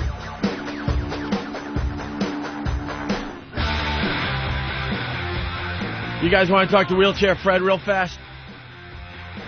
Oh, he's on the phone. Yeah. Cool. Good old Wheelchair Fred. He has a big announcement, Anthony. Yes, Fred, what's going on today? I can't hear you. Talk up. Talk up. What's up, Fred? Your head. What's up, your head? That's a good one. Thank you. I thought of it all night long. You thought of it all night long. So what's going on today? Basically, diddly shit. All right, well, Holy shit. Do you have an announcement? But no. What? No. I don't think so. Except I can't get laid. You can't get laid, but no, I was reading some of the emails over the weekend. You're going to be at the Boston appearance? Yeah, I'll be a boss to help. So, email me. I need rides for sure. I got 2 rides, but the guy left in the air. Oh, wait. He needs a ride to the Boston appearance, Anthony. Uh-oh. And I heard you had a 17-year-old kid that was going to drive you. Yeah, I forgot. Yeah, but he has to email me back. He has to email you back. Can we get him in? What? Can we get him in? Oh, can we get him into the appearance? I'm not sure. I'll have to ask Ben. Oh, Ben gave the thumbs down. No. All right, here's the deal. We're going to be live at Bill's Bar in Boston on Lansdowne Street for opening day, Anthony. April 11th, that's the first day back from our vacation. That's why we got to start heavily promoting it this week because we're not going to be able to when we're not here. Right. So we're hoping you guys can help us with this. Yeah. All right.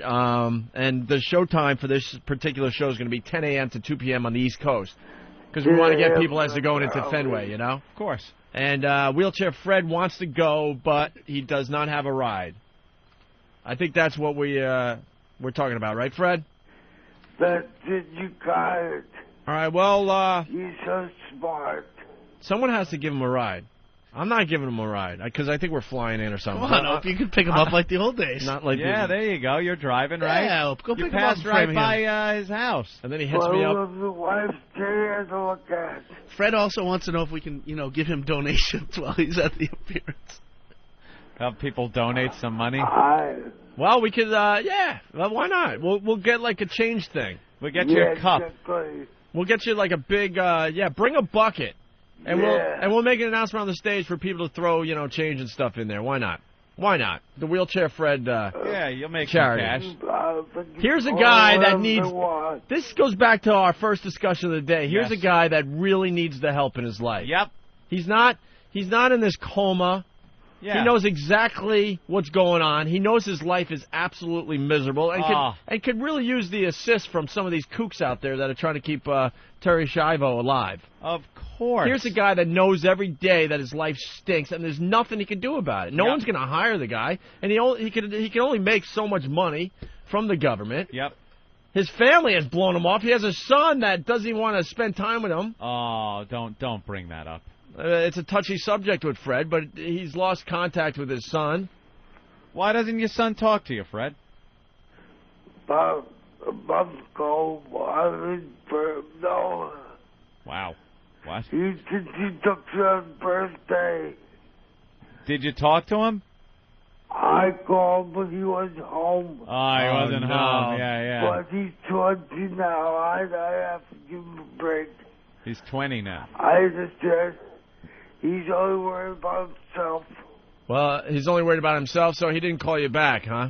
Yeah. Oh, boy. Oh. I'm telling you, this brings my argument full circle. Oh, wow. There are people like this out there that need the help. Right. And that would appreciate that help and would know that you're actually helping them.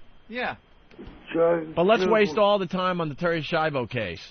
Time and resources. Time and resources. And also, I delayed. Well, he wants to get Freddie, laid. will you shut up? You're wrecking my whole argument by yelling out things like that. Coming across as just a horny gimp. I know, he just wrecked my argument. The horny gimp. It's a horny gimp. Maybe we could hook Fred up with Terry and he could just put his mule where the feeding tube used to go. All right, Fred, we're gonna let you be. Yeah. I don't even say that anymore because of you, Jimmy. Thanks. You wrecked that one. Oh, dude, that's the worst thing, though. Email me. All right, what's your email address? Because someone out there's got to pick you up for this appearance when we're in Boston. Wheeler Durf. Wheeler Durf at AOL.com. All right. Honestly, if someone out there could help Fred, you're going to the gig anyway, and you're kind of in the, Framingham area, Natick border or something like that, no? Fred, help me. Yeah, where are you, Fred? I don't know if you moved. Fred, you? What? Huh? Fred? Fred? Well, I'm here. Where are you now? What town do you live in? I'm in the same old place. Same place? In Framingham. Framingham. He's in that same place in Framingham. Oh, okay. Hey, Opie, you know where it is. Opie knows where it is. You can go pick him up. Yeah, of course. I don't know where you live anymore, Fred. That was years ago.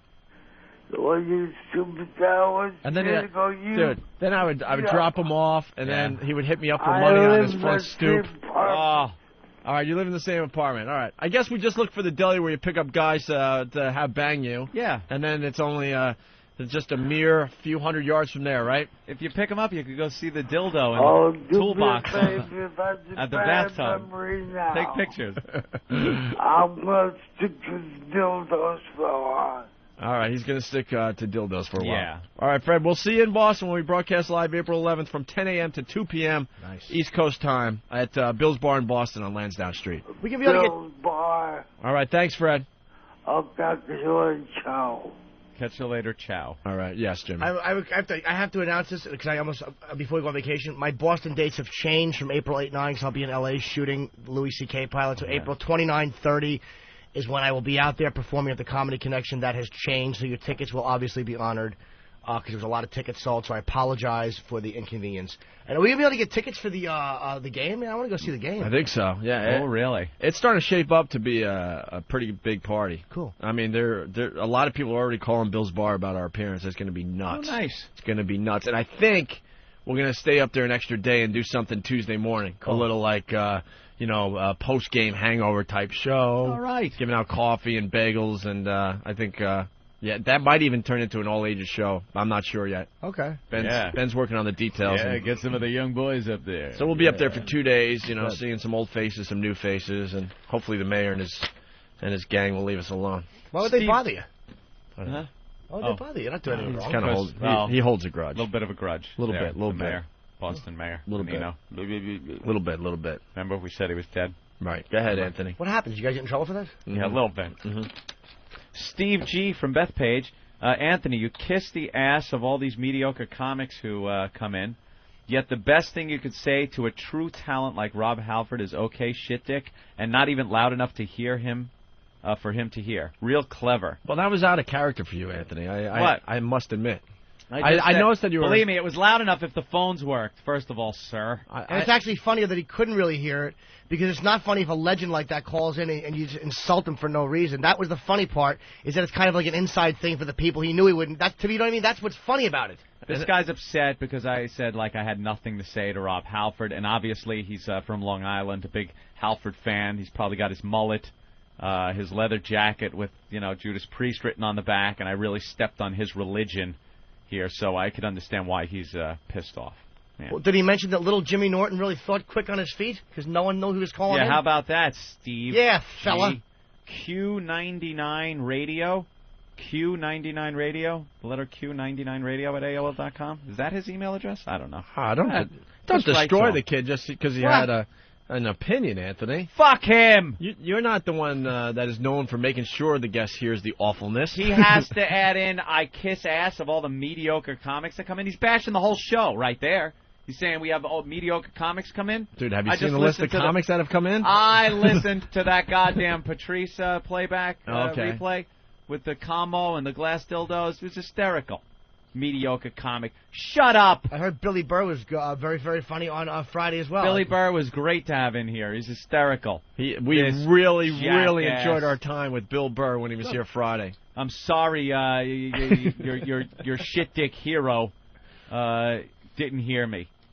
I was surprised you had nothing to say, really. Q99 Radio. Anthony? Send him pictures of nude men. Obviously, he likes gay men. Why would you want that sent to yellowtreats at AOL.com? Jesus. Or Ben.Sparks at XMRadio.com. Jesus. Guy's a jackass. All right, let's go to Chad. That's right, I said it. Jackass. Language, young man. This is still my house. Hey, Chad, what's up? Hello, fellas. Hi, Chad.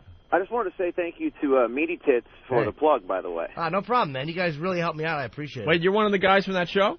Yeah, and it's great. Ever since you guys went to Satellite, I've got a bunch of new bits for our show. Like I tell this story about when I was finger blasting this chick, and it smelled so bad I had to roll the window down. Oh, there you go. Out the whole way home. You might as well get some mileage out of it. That's one of my favorite stories of all time, by the way. And it's great. I was divorced, and my lawyer, Dominic Barber, and I were accosted on the steps of the courthouse, and I lost half of my money. Yeah, all that good stuff. Plenty of good material. I just want to say thank you. And if anybody wants a wow sticker, you can come out to the Out to Lunch appearance at the Iguana Cantina in Baltimore this Saturday. This guy hands out wow stickers at his own appearances. You got to kind of love that. Wait, so you do afternoons down there, bro? We do middays. Oh, middays, We're on okay. the same station as Mike Source. And I wore my O&A WOW shirt in, and they caught a picture of it on the webcam, and the program director was salty, and apparently Geronimo was salty. Really? Wow. Yeah, it's real interesting, but I think you guys are great, and you're the reason I got XM, and you're half the reason I got into radio, so I want to say thanks a lot. Hey, Chad, if you really want to upset Don, and I know this is coming from me, not you, wear a picture of a live dog on your shirt. I'm sure that will really bother him. Or get a picture of a funny woman that someone married who's interesting to listen to. That'll really drive him nuts. And if you want to keep him away from you, Cinnamon Rush toothpaste. There you go. Nice. All right, that wasn't funny. Punching out. Kind of going to be one of my wasn't jokes bad. a little bit. I like the fact he's on the station. He fired at a bad breath joke. Good, Chad. He does commercial radio, and he promotes our show when he can. Nice. You got to respect that. That's kind of cool. I wanted to play Diary of a Dead Dog, but I don't have it here today. That was very funny. You heard that? Yeah, the Diary of a Dead Dog was Were you great. here, or were you on the road? I was here, unless you played it with your new best friend, Bill. I mean, I heard it when I was best friend. I got to tell you, Bill was just terrific. He was just terrific. I don't know. I heard some things. He was That's terrific. No, that's just terrific. You thinking. Yeah, I heard he was great. He was perfect. He fit in perfectly. You know, I introduced you to nothing but funny people. I really am an ass who's just playing with fire. Yeah, here you go. Look at this guy, funny. Yeah, Norton he could sit in my seat and be all funny. Yeah, Norton is a go-getter. Like, oh well, guys, you know, I know I have to hit the road, but I found the funniest guys to take my place. I really got to start bringing in real awful comics that will bomb. So I'll have to hear some shit like that guy stunk. But it's like, yeah, where's Norton when you need him? I really am a dope. You really are, actually. So this Diary of a Dead Dog, you want to set it up in or no? What, the Don Geronimo dead dog thing? Yeah, he was backing out of his driveway one day, Don Geronimo, from the Don and Mike show, and he ran over little Rudy, his little dog. And it caused a lot of sorrow. So somebody put together a little... It's like that thing we heard, the diary of a fetus or something. An unborn fetus. Unborn fetus, yeah. Unborn child. Unborn child, yeah, sure. the spoken word thing is taken from the fetus's point of view. And this is taken from Rudy's point of view. Are we replaying that when we go to break? I mean, when we go on vacation? The Don Geronimo saga? The Diary of an Unborn Child? Oh, the Unborn Child? Yes, that one's being played. All right. The whole thing where... Everything unedited. That was nice. A fun one. All right, good. XM is playing with us. Good. Well, here's Diary of a Dead Dog. August 2002. I'm a cute little puppy in a pet store on the Upper East Side of New York. I'm a Cairn Terrier, and boy am I cute. September 2002. I can't wait for a family to take me home. Look at this lady. I hope it's not her. She looks like a real twat. Christmas 2002. That fucking twat brought me home, and it sucks here. I keep hearing two words, career and failure. February 2003. It's Valentine's Day, and the fat fuck named Mike still hasn't brushed his teeth. I think I'll shit on his pillow. September 2003. I hate it here. I've been here for 7 dog years. Nothing works here. The mouthwash doesn't work. Thanksgiving 2003. I'd rather lick my ass than kiss Mike. Did I mention they named me Rudy after the mayor of New York? These people are dumber than the ball I chase. March 2004. That cunt had my ball sack cut off. October 2004. I despise these freaks. I just ass-fucked Clink. That'll teach him to eat my kibble.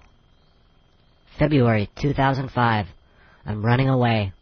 They'll never find me, and I'll be happy with a family that doesn't suck ass. March 2005.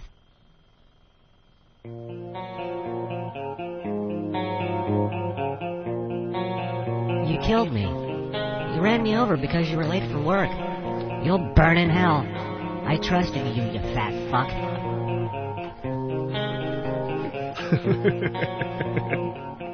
And there you have it. So trusting little puppy. That could Gone. be. That's one of the funniest things I've ever read on a message board. Was that pic that was drawn with "I trusted you, you fat fuck." I know. Beautiful. I don't know. Was that cigars and scotch? If anybody remembers, I don't know. I think it was. Yeah. That's funny. One of 10 of those assholes from the message board that know how to really strike a nerve. I love those guys. Pests, as we like to call them. Only 10? Pests. Anthony, what is this, the juror from the Robert Blake trial? You found Every this. jury now, for some reason, any of the high-profile cases, they have their jurors. They sit there and deliberate, and they come up with their verdict, and they become celebrities. There's always one standout It's like American Idol. They whittle them down from the original 12, and then one is a standout. For the Peterson trial, you had that red-headed mess. Who'd she look like? Steven Tyler. Kind of like Steven Tyler with red hair. With red hair. She looking was like more and more like a rock star, though. Yeah. The O.J. trial, you had that woman that wound up having that one-woman show thing on HBO. Black lady with white voice, whatever her name was? Black lady with white voice, we called her. And now the Robert Blake trial has its star. This guy went on Larry King. What he wants to do is get his rock music across. He's been in the business, had a band for years, for decades, and he hasn't been able to get any radio airplay. So he used the interviews that Larry King and the press were doing with him for the Blake trial to plug his CD. Judgment Day is his CD.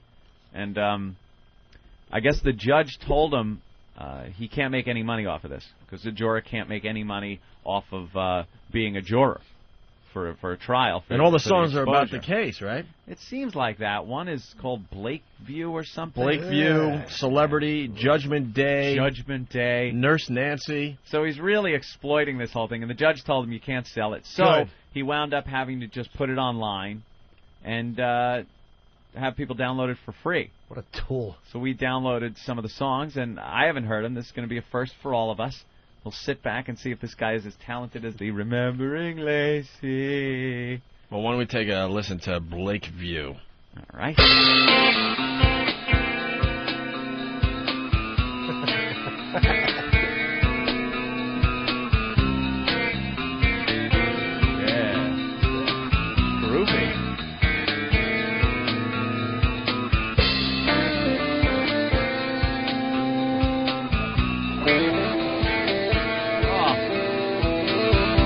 You know what that sounds like? That's the cheapest sounding guitar I've ever heard. Awful. That sounds like that band from the movie Sling Blade. You know, when he had his, he had Dwight his Yoakam house. in his band. Dwight Yoakam had his. You get the fuck out of my house, retard! No, you don't play that goddamn. Play it right.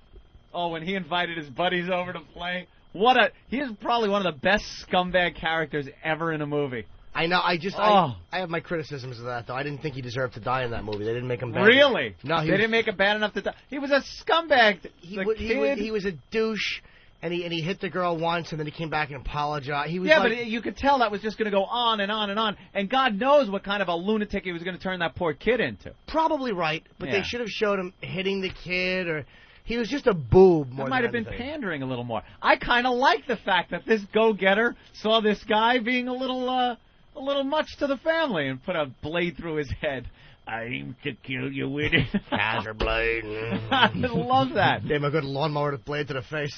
You know, but even if he didn't deserve to die, probably one of the biggest assholes in a movie, though.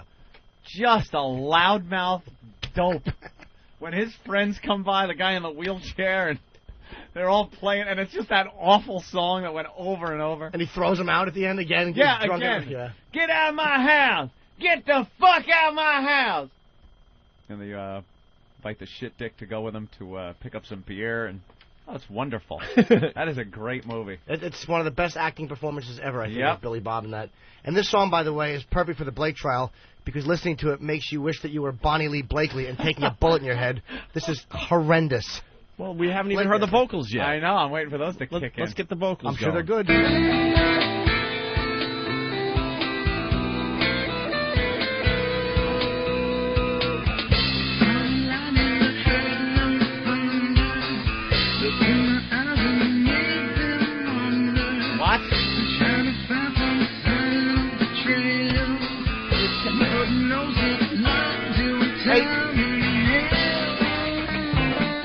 You can't hear a word this idiot is saying. Let's see if this asshole can get on the Phil Spector trial and maybe have somebody produce his next album. You stink. That is an awful recording of a song. Here's a guy that he finally gets his 15 minutes. Finally gets his 15 minutes of fame, and he's getting attention today. He's getting airplay everywhere, and look at this shit. He's getting attention. It's it's sweeping the internet. What a loser. Here's his opportunity. Maybe there's a record company out there, if it was a good recording, might have heard something. Might have heard something like, hey,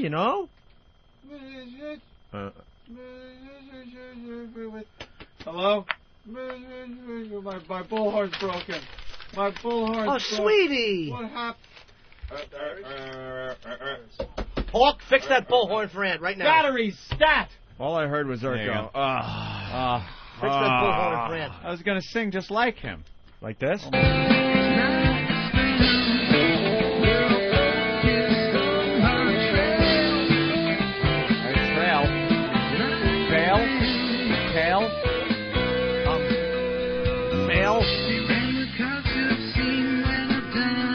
I'm really trying to hear him.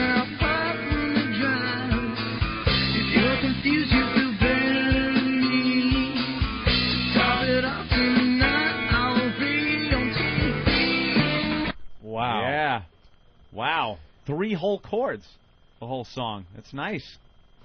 Oh, what an idiot. Is there another song? Maybe it's just that the mood of that song is like the whole mumbling thing you can't quite hear. Why don't we try Judgment Day? Judgment Day. The title track of this mess. Whoa!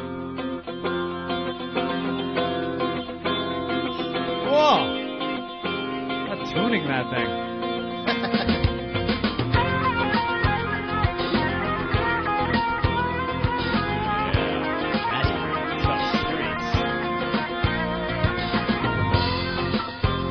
His guitar playing so bad you could hear him counting. Yep. you could hear. Fingers, come on. Yeah, you could just feel that he's counting in his head, trying to get it all in there. All right, here's the vocals. Here he goes. Mess. Jury is approaching. The skies are turning gray. I think it's time to pray. It's Judgment Day. Courtroom's oversided. Media seems to mind.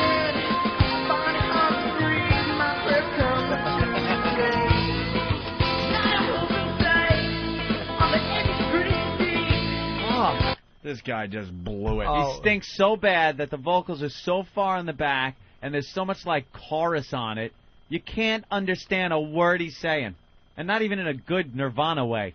Not even a Smell Like Teen Spirit kind of way. I'm not even going to argue with you today. You cannot understand this guy. It's awful. We don't need to hear any more, right? His big shot. This is your shot, you idiot. This is it. You got our attention. We've spent 5-6 minutes on it, and that'll be it for you forever. If we heard the words, we would have played the whole song, probably try to rhyme some different things with the whole Robert Blake We would have had fun with it. Maybe some fun with it. Maybe there's a record producer out there that is listening to this and going, wow, the guy has some raw talent there. Oh. He's a natural, but no one's going to make any opinion or decision on William Hung gets more airtime than you idiot. You idiot. I want to hear Nurse Nancy. Ooh, maybe this is the one. From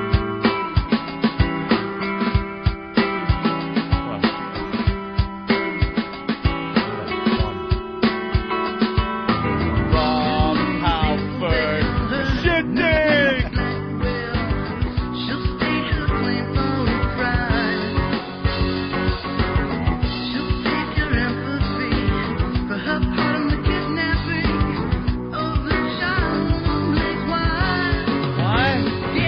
Nothing about a kidnapping.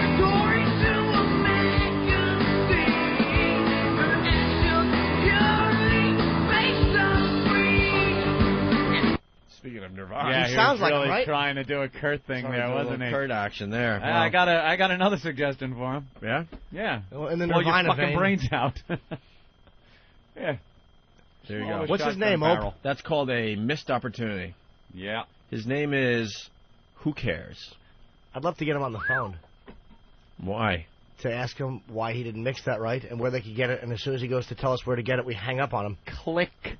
Well, he'll say you can get it off his website or download it or whatever, but that's what you'll get. So great opportunity. Crap. He didn't sell any copies today. Nope. Who's going, wow, no, I don't see it their way. Yeah. You know who's actually moving more product? Huh. Pat from Moonachie. I hear Pat from Moonachie is getting demands for his CD. Remember the live show we did St. Patty's Day? We had about 5 CDs, Pat from Moonachie Volume 1, and it was all of his appearances on the show. And he was handing them out. And they went, he was giving them away for free. And he said if anybody wants any, they could email him or go to the whackbag.com and kind of ask for them.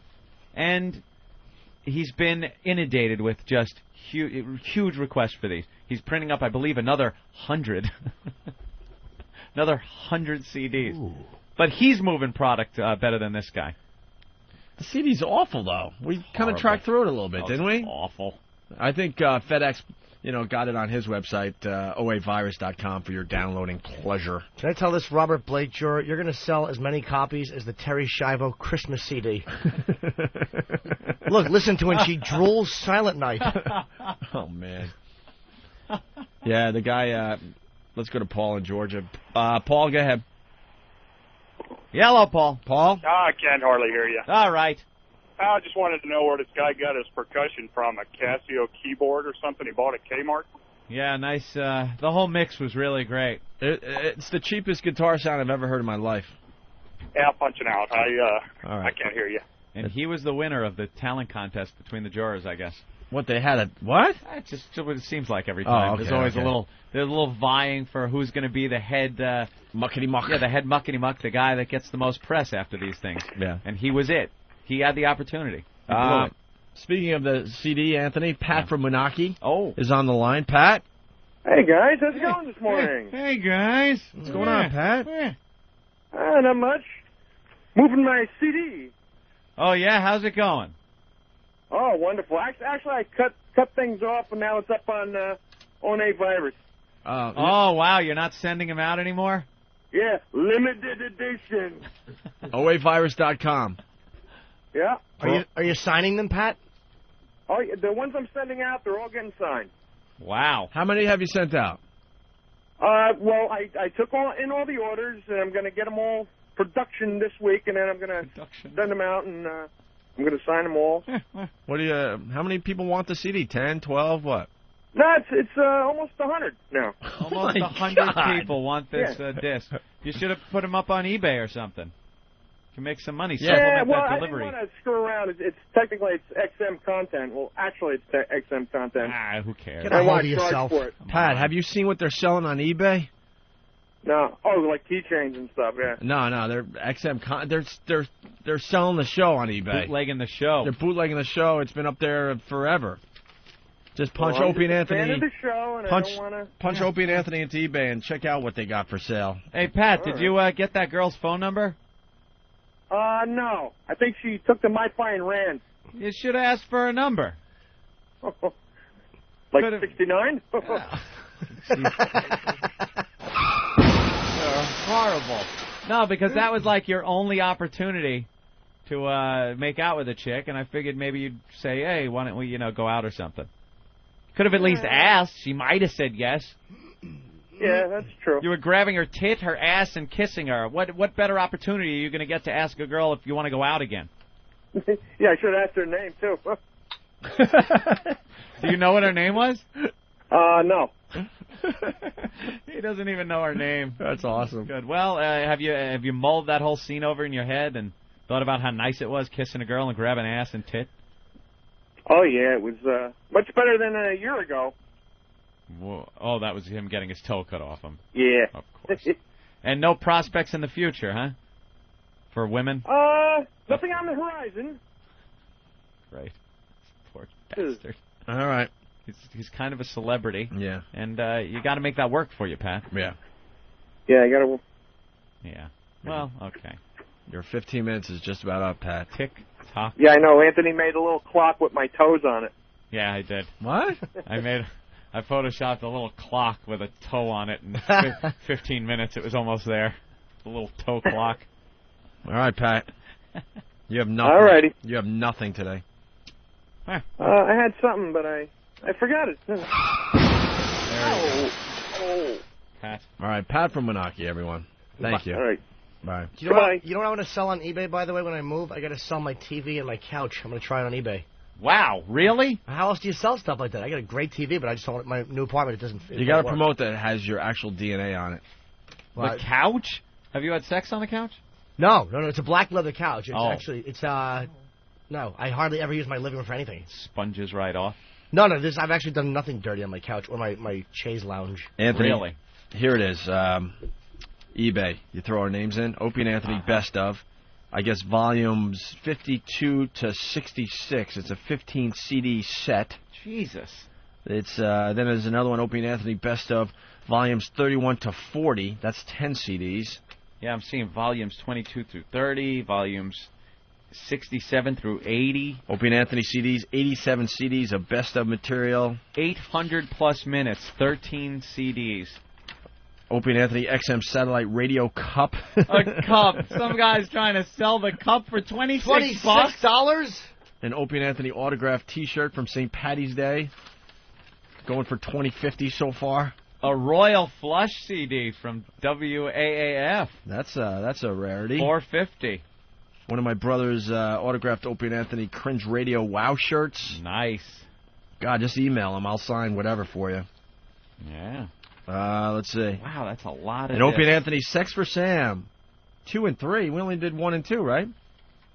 You did 3, bro.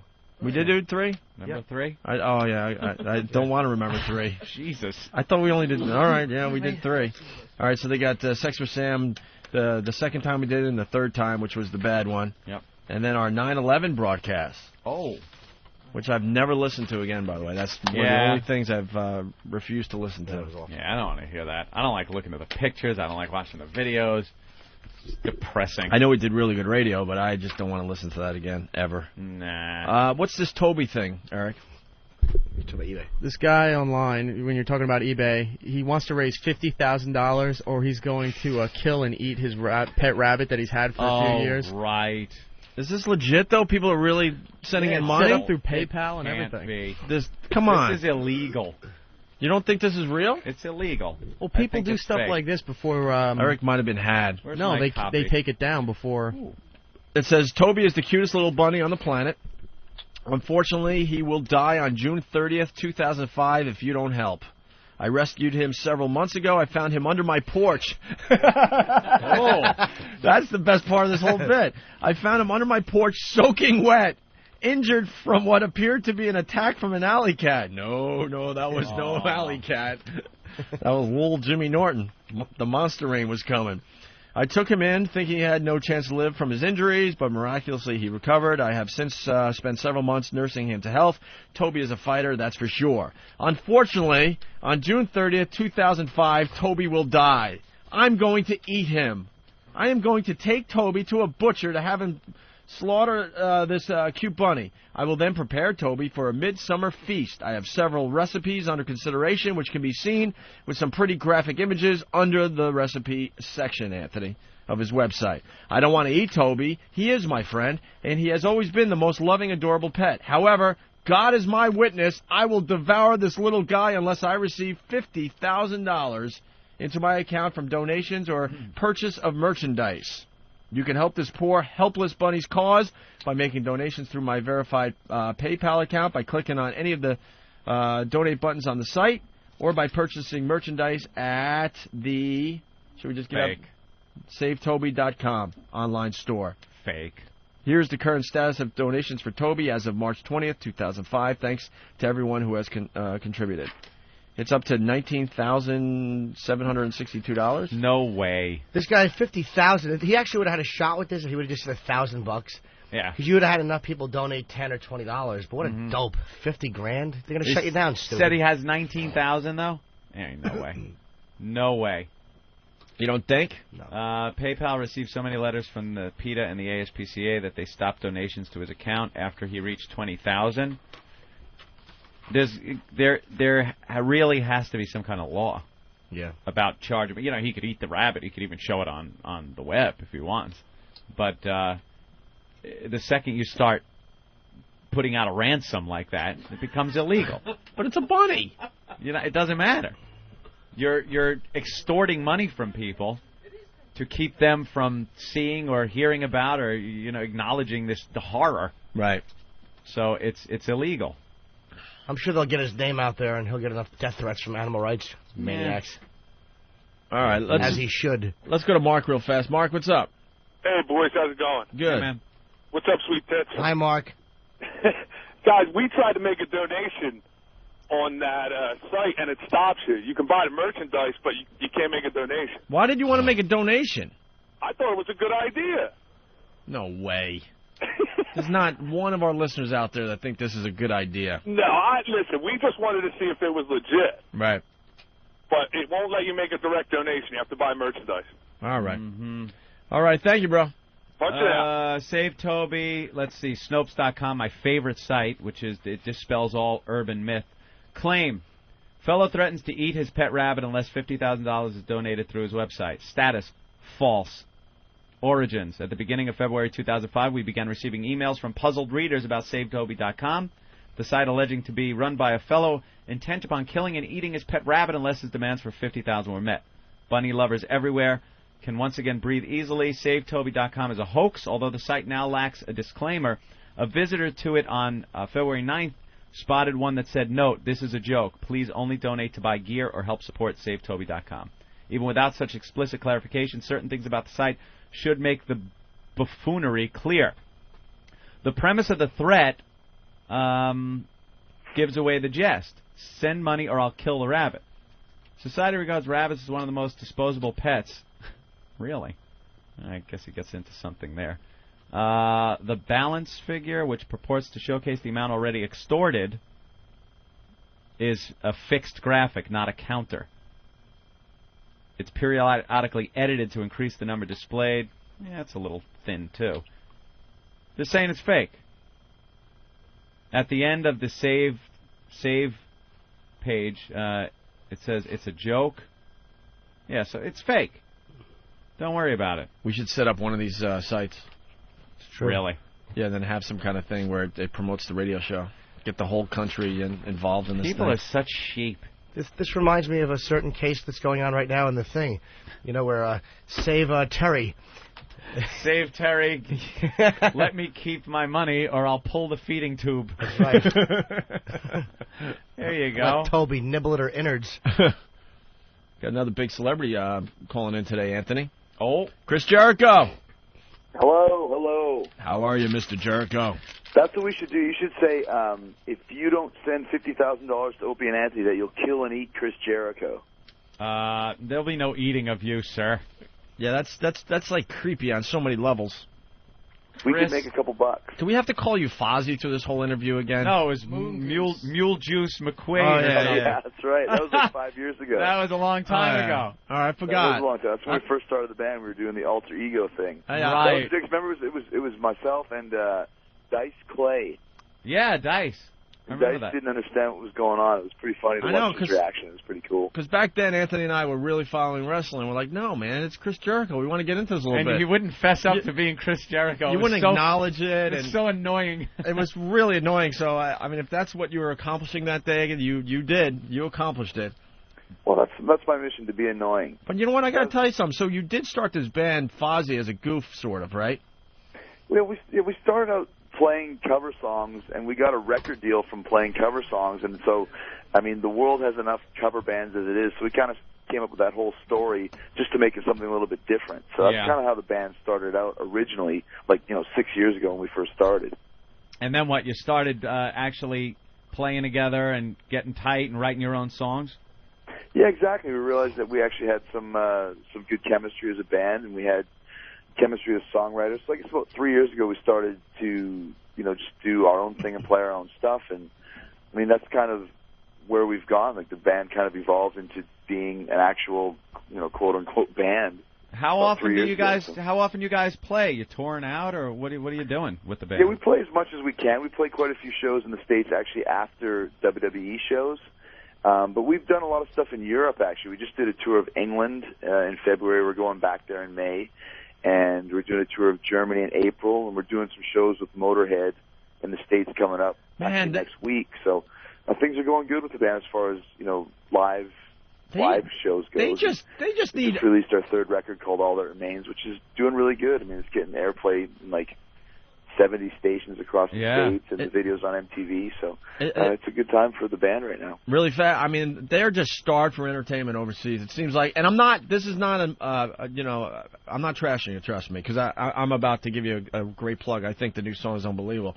But it just seems like everyone just goes over to Europe and just makes boatloads of dough, and they just eat up whatever over there. And then it's a lot harder to make it in America. Like, there's a lot of bands, and I'm not saying you again, but you just something clicked in my head. A lot of bands that have just been done for years in the States, and we end up talking to them over the years, and all of a sudden they're huge in Japan, huge in Germany, huge here, but they can't even sell out a tiny little club in America. It's the strangest thing, and it happens over and over again. That's not a cut down. I mean, you're totally telling the truth. It seems like, I think because maybe like in America, people are kind of more trend oriented. Whatever's trendy is kind of what people are into. But in Europe, there's not really trends. It's just kind of everything exists over there. Rock and roll and hard rock and metal is still very, very popular in Europe and in the UK and all those countries there. So maybe that has something to do with it. I don't know, because you're right. Like a band like Mr. Big, let's say. Yeah. Had a few hits in the States, and then that was basically it. And when they played in Japan, they do like the Budokan, which is like Madison Square Garden, like 5 nights in a row, selling out all 5 nights. Isn't that amazing? And they come here and play, at the freaking Tribeca Rock Club in New York City. There's a lot of examples of bands that are doing exactly what you just described too. Hey, are you going to be playing in LA with Motorhead in like early April? Yeah, we're playing actually April 1st. We're playing with Motorhead in LA. You ever play with them before? We never have. I've hung out with Lemmy and done a bunch of stuff with him promotion, but we've never actually played together before. Yeah, Lemmy's a rip. He's the epitome of a rock star. He's like almost 60. Yeah. And he's banging all these like 20-year-old stripper girls, and just drinks every day and sleeps till 5 o'clock in the afternoon. He's definitely the king of rock and roll for sure. Yeah. Lemmy's a rip, man. Well, Chris, so here's where it comes full circle. So the whole Fozzy thing, and we helped promote and stuff, and it wasn't bad. I'm not, it was good for cover stuff, whatever. And then my friend Eddie from Big Brother, the one-legged dude, he's a real good friend. He's a real good friend of ours. He emails me out of nowhere. He's like, dude, I just want to, show you what I've been up to, and it's the video for this song "Enemy" from your band Fozzy. And I'm like, all right, well, I'll check it out because Eddie's a friend of mine, and we sort of know Chris over the years. And so I played the video, and I was blown away by the song and the video. Yeah, cool. Yeah, it's actually pretty fun. Did you see the whole version where Eddie throws himself over the edge of the building? Oh yeah. Why they're not playing that version on MTV? The controversial ending. Are you kidding me? Those pussies, man. Let me just explain the video. Eddie is, one-legged Eddie, and he's showing up for work, I guess, because he's in a suit and tie in his wheelchair, and the elevator's busted, so now he has to go up, 15 floors or whatever? And he's crawling up, the stairwell, Anthony, floor by floor by floor. And while he's climbing, he's pretty much realizing how much his life sucks, because I guess he lost a chick, and now she's banging someone else, right? Right, Chris? Right. And then he decides, screw this, and he goes all the way up to the roof, and then he gets himself to the side of the roof. He reads one last love letter or a picture from her or whatever, and then just throws himself off the roof. He's like, I'm done. Yeah. But that's not the version they're running? Well, no, the controversial ending, you can see, I think it was Jay-Z gets shot in his new video, blood capsules and everything, but, we can't throw an amputee off of a rooftop. Where's the justice in the world? But yet they've cut that ending out. But like you said, the video is getting a great response. And Eddie, may I just say, was an awesome guy. He worked his ass off in this video because he really did have to climb up the stairs just using his hands, and he has only one leg. Dude, he's an animal. He's an animal, moves though. Around faster than you or I do with 2 legs. It's just very natural for him. But so when MTV accepted the video, they wouldn't play the controversial ending, so they edit the ending out, which just kind of doesn't make sense when the video happens. He climbs to the top, and then that's it. Yeah, that's the big payoff, and you don't really see him fall. You just know that he threw himself over the side. That's the payoff to the whole video. That's the whole point, but it's typical MTV. So just the fact that it got on MTV and it's in rotation is cool, but people have been going to, there's this site called iFilm, which is an offshoot of iTunes, right? And they show all the videos there, and the video's number 2 in the rock section because people want to check out the real version, Yeah. But yeah, the controversial ending that MTV does not want you to see That is You can see it on iFilm.com. And I didn't know Eddie was a buddy of yours. He's a really good guy, man. I was really impressed with him. And the thing that was cool is, like, our band, you know, like, we don't have any money. And Eddie came out to do it basically just for you know, for fun and for his resume. And we got him a ticket. And when he got to the airport to pick up his ticket, it wasn't there for some reason. Like, there was a screw-up at the airport. So, like, most people would just show up at the airport, not have a ticket, and just say, you know, screw this and go home.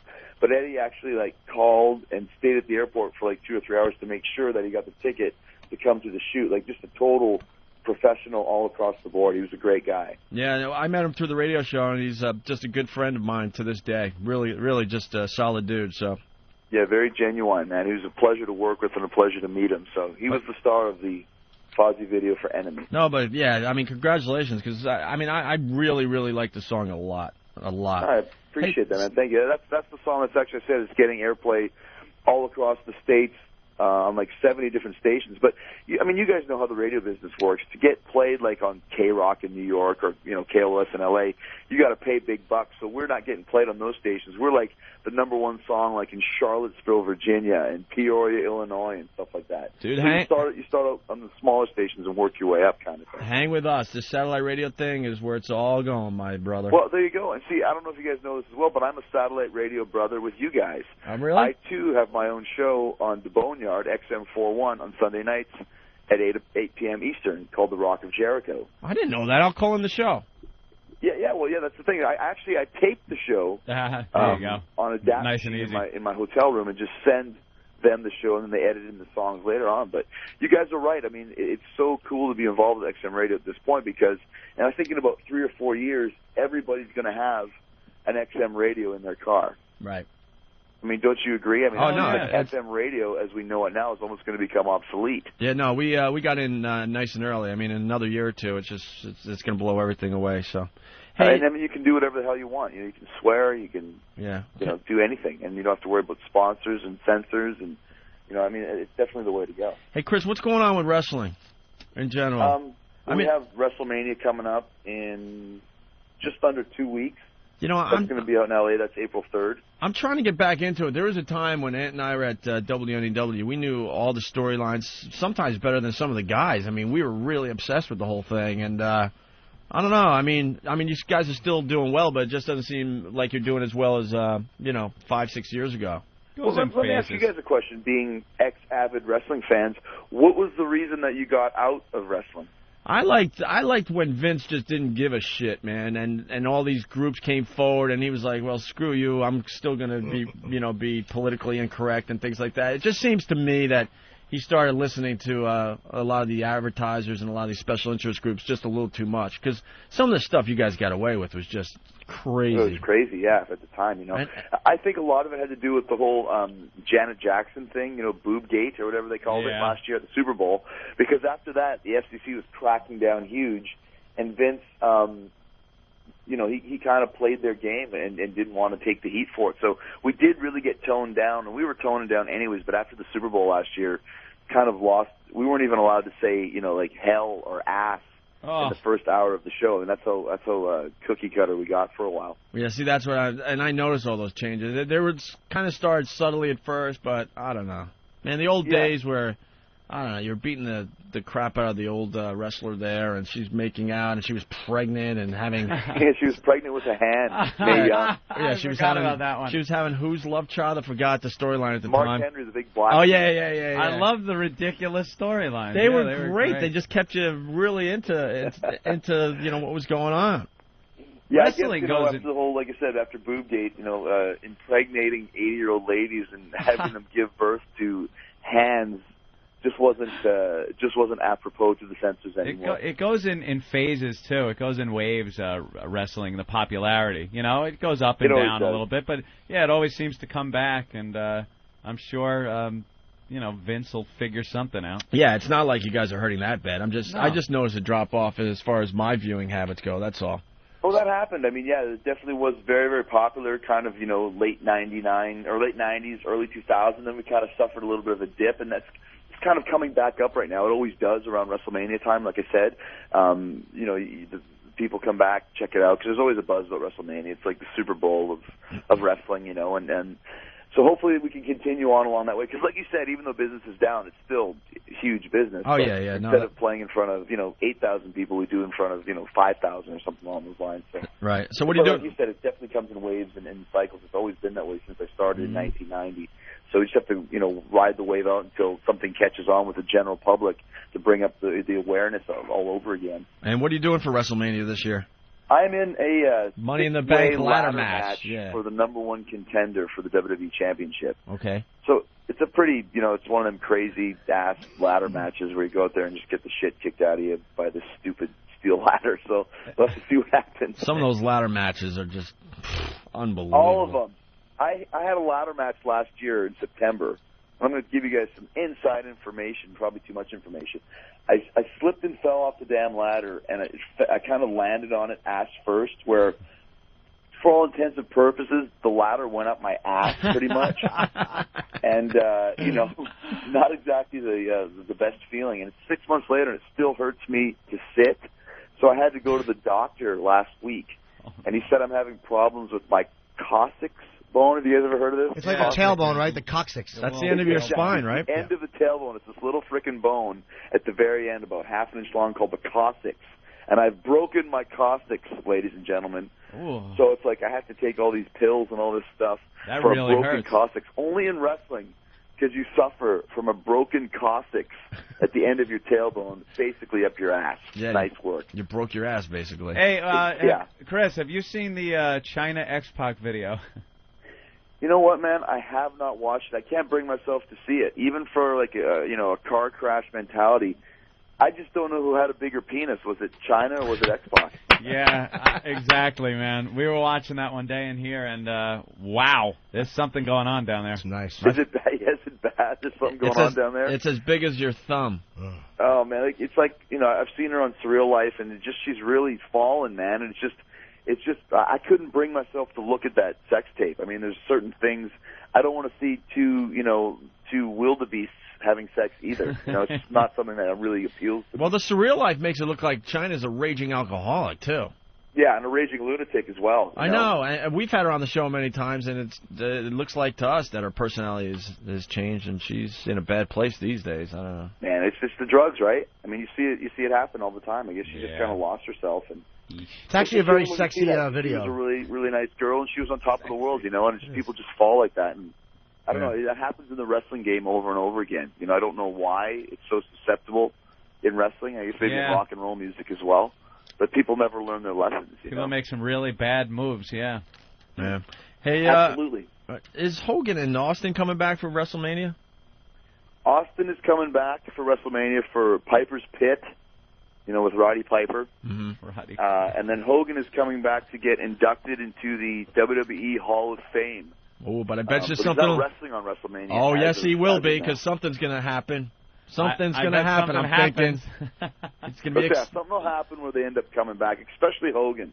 He always kind of comes back and forth, every couple of years. Yeah. He hasn't been around for a while, so I bet you he's begging to come back. Know why he hasn't been out there on the road in the last few years? No, he hasn't. He worked with us back in 2002. Chris, so I know. About 3 years. I know the answer though. He wants to keep tabs on that hot daughter of his. Exactly. Dude, she's dressing. She's what, 15 or something, but she's dressing like she's, in her 20s, and she's showing up at all these, premieres and stuff. Just a piece of ass. No, she's a hot chick to say the least, for sure. Yeah, she's only 15. Something like that, but they're parading her out there like she's some sex symbol in her 20s. Or You're getting that. You're getting that on the road though, right, Chris? When you tour with the band, get those 15-year-olds. There's a picture. It happens all the time. I mean, what are you going to do, right? As long as they don't tell the cops, what difference does it make? Wow. But Exactly. they're trying to make her like into a Britney Spears, Christina Aguilera, kind of the 16-year-old slut, singer chick, In the face, she's much hotter than both those girls too, by the way. Oh yeah, she's a big girl too, man. She's about 6 feet tall. Wow, so really? She can whip their asses as well. Yeah, she's a great singer too. So I'm assuming one of these days she'll probably break through. I don't know if it's a good thing or a bad thing that Hogan's her dad, though. I wonder if that would help or hinder. I don't know. I'd hate to go over and pick her up and have to deal with the leg drop. Hey, brother. Oh no. What did you do to my daughter? Like some of the guys from the Backstreet Boys are calling his house asking for her, and he's like, "Listen, brother, she's 15. don't call back anymore. She's trouble. Yeah, but she shouldn't dress like she Oh, dresses. my God. We're looking at another shot of her. She's really How you supposed not to wearing know? much. How are you supposed to know? That is not a 15-year-old girl right there. Right. I mean, how is a unsuspecting guy like ourselves supposed to know? I mean, we don't know. Yeah, look at that. Poor Hulk. He's got to deal with that. All right. All right, Chris, you're coming to town in, I think, middle of April. You should stop by. Yeah, April 18th we're coming to town. Yeah, maybe I should come by. Yeah, you guys are on till 10, right? Or is that 11. Until? Yeah, until we moved 11. the show to 11 a.m. East Coast. Oh, that's awesome. Well, I'll try and set it up and come and hang out with you guys. That'd be great. XM Brothers. Who would have ever thunk it? That's 6 years ago, when I first came into your studio, that was one day we'd be working for the same company. Cool. All right, Chris, we'll let you be. All right, fellas, appreciate it. All right, we'll talk to you soon, all right? Okay, take care. Thank you. There he goes, Chris Jericho. We should play his song. I should have told him we were going to play his song. Someone will get back to him and tell him we played his song. Yeah. Anthony, before we go to break, do you want to do the thing where we listen to other morning shows today? The thing? The thing? We'll do a quick We're little gonna thing. do the thing. You hear? You hear? I hear. Yeah, let's do the thing. You want to do the thing? Yeah. Well, we're getting off premium April 2nd. When men were oysters. Jackass. Where is Dice been? I don't know. I can't stand him, but boy, to hear him on the phone would be great. Yeah, we'll get him back on. He's got all sorts of rules or something, I guess. We'll see what rules? we'll see what kind of rules he has.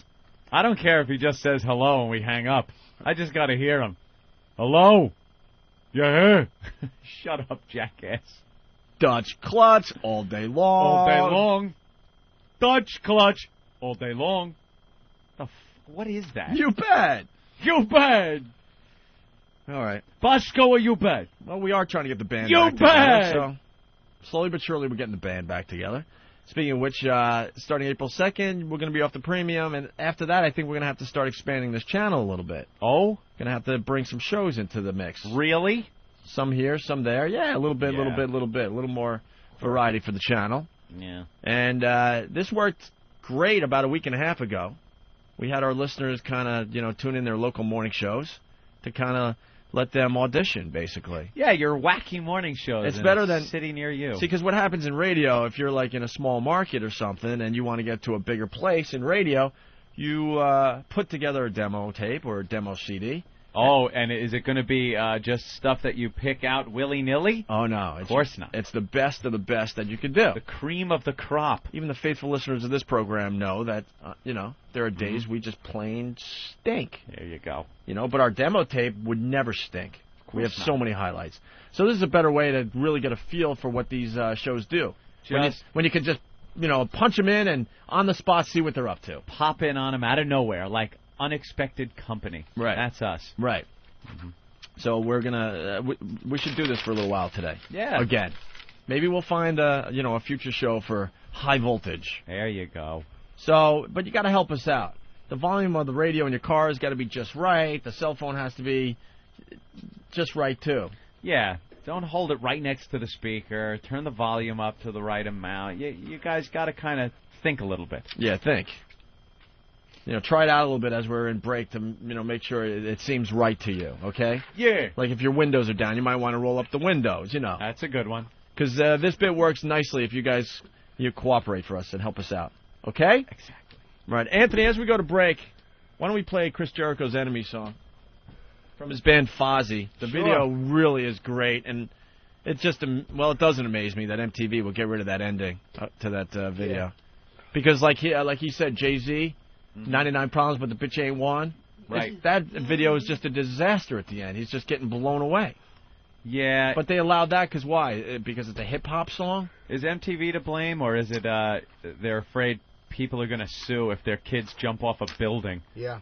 Oh, I can't stand that. They can't play an episode of Jackass or Is that why Jackass isn't on anymore? Yeah. They finally gave up that fight? Yeah. It caused them a lot of problems. They put the umpteen thousand disclaimers in front of it, and still these idiots are trying to jump over moving cars and do other things. I noticed they moved Wild Boys over to MTV too to try to hide that show a little bit. Yeah, God, they know it's popular, but they're like, let's just hide it over here. Maybe it won't get as much attention. I cannot get enough of that show. It is so goddamn funny.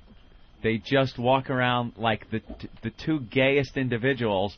They're not gay. But how are they not? You watch the show and they're like, oh yeah, he's pretty much sticking his dick in that guy's ass, but it's not really gay. Not when they do it. They are so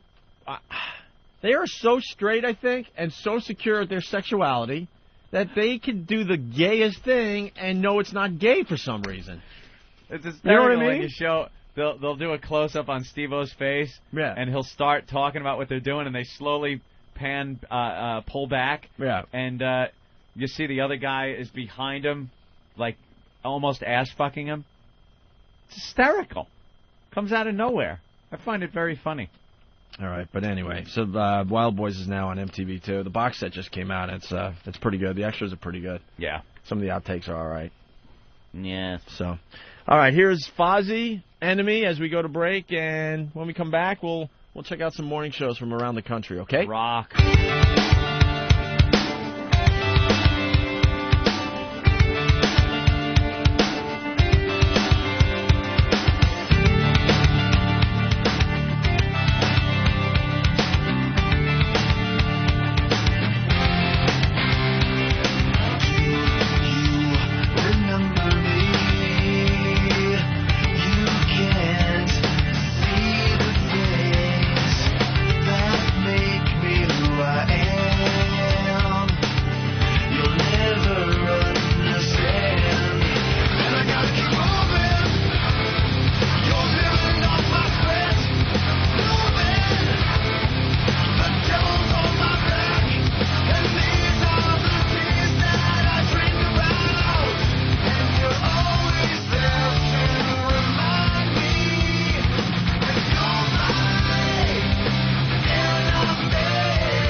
XM202. Give me fuel, give me fire, give me double time.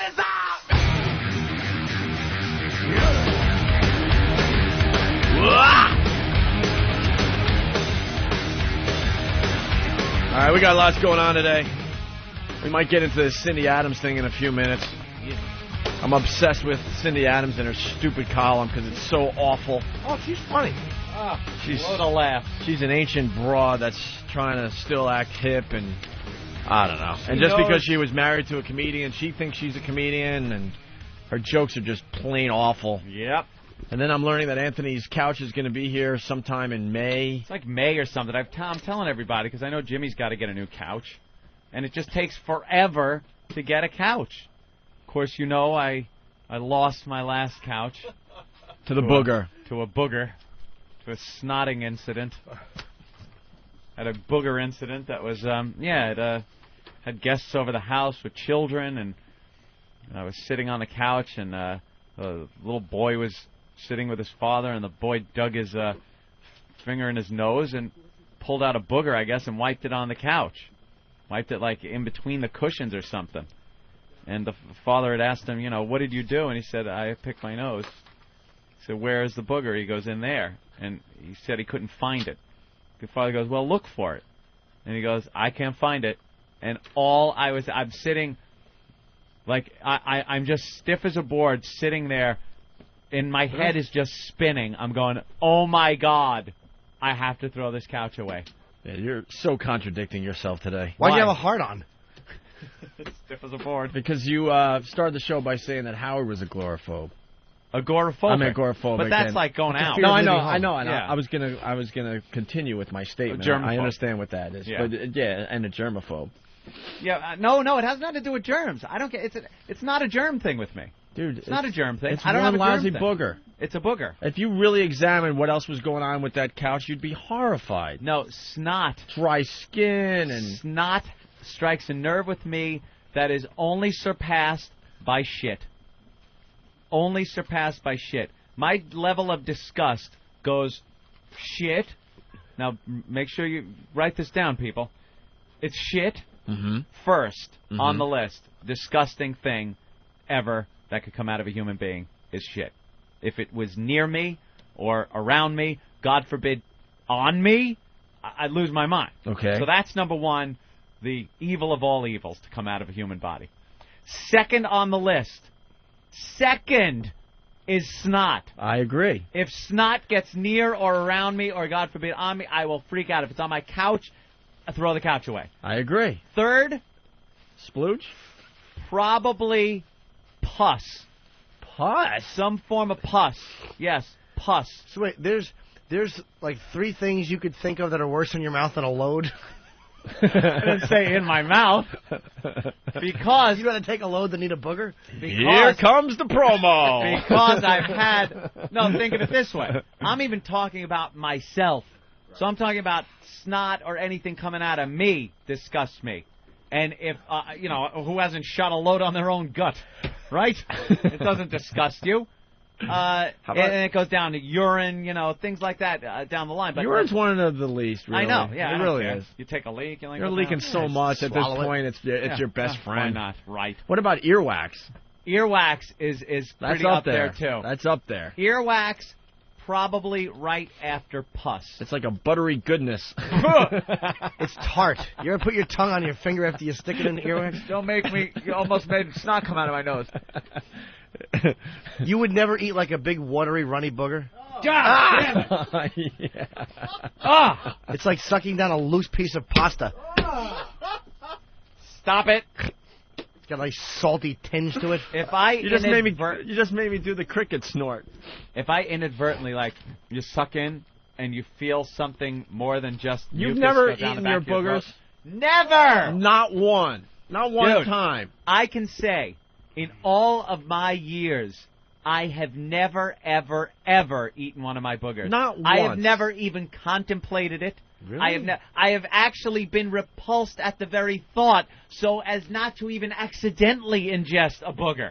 I have never, ever, ever eaten a booger. You never yanked one of them off a little hair in the nose, one of those little fat ones? Oh, those are wonderful. No, Sure. and if I'm picking at something, I can't even look at it. I have to get it away and off of me and cleanse my hand immediately. It has to go.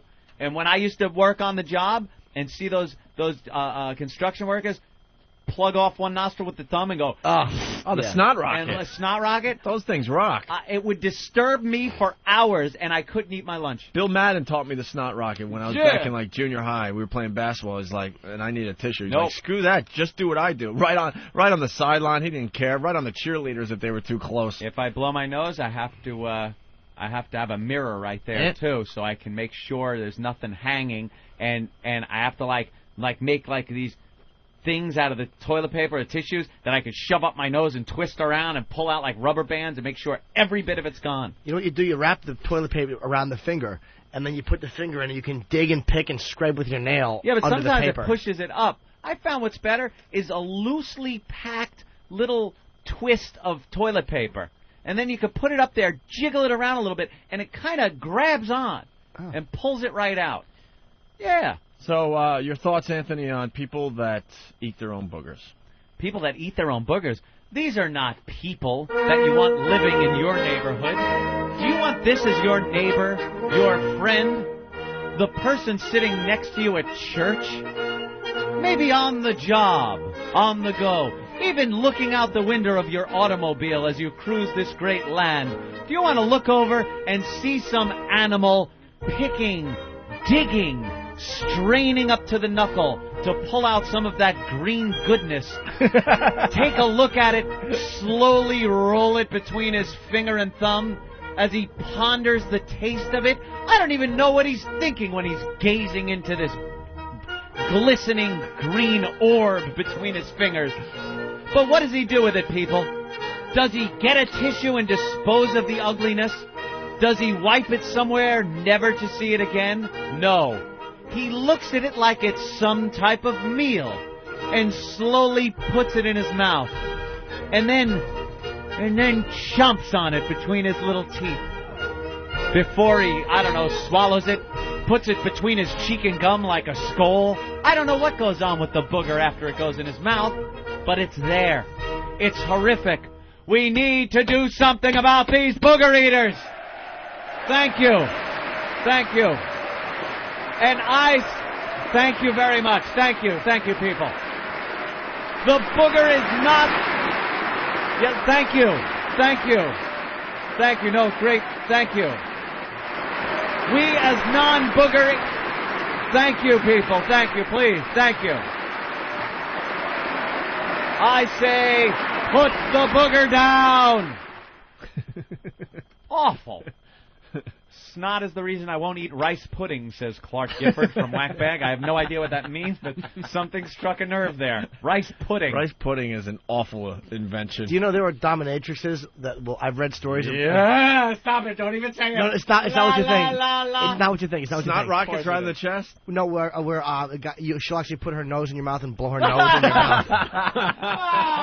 It's worse than I think. You're right. That is horrible. I'll tell you the most disgusting thing for me is, to be honest with you, period.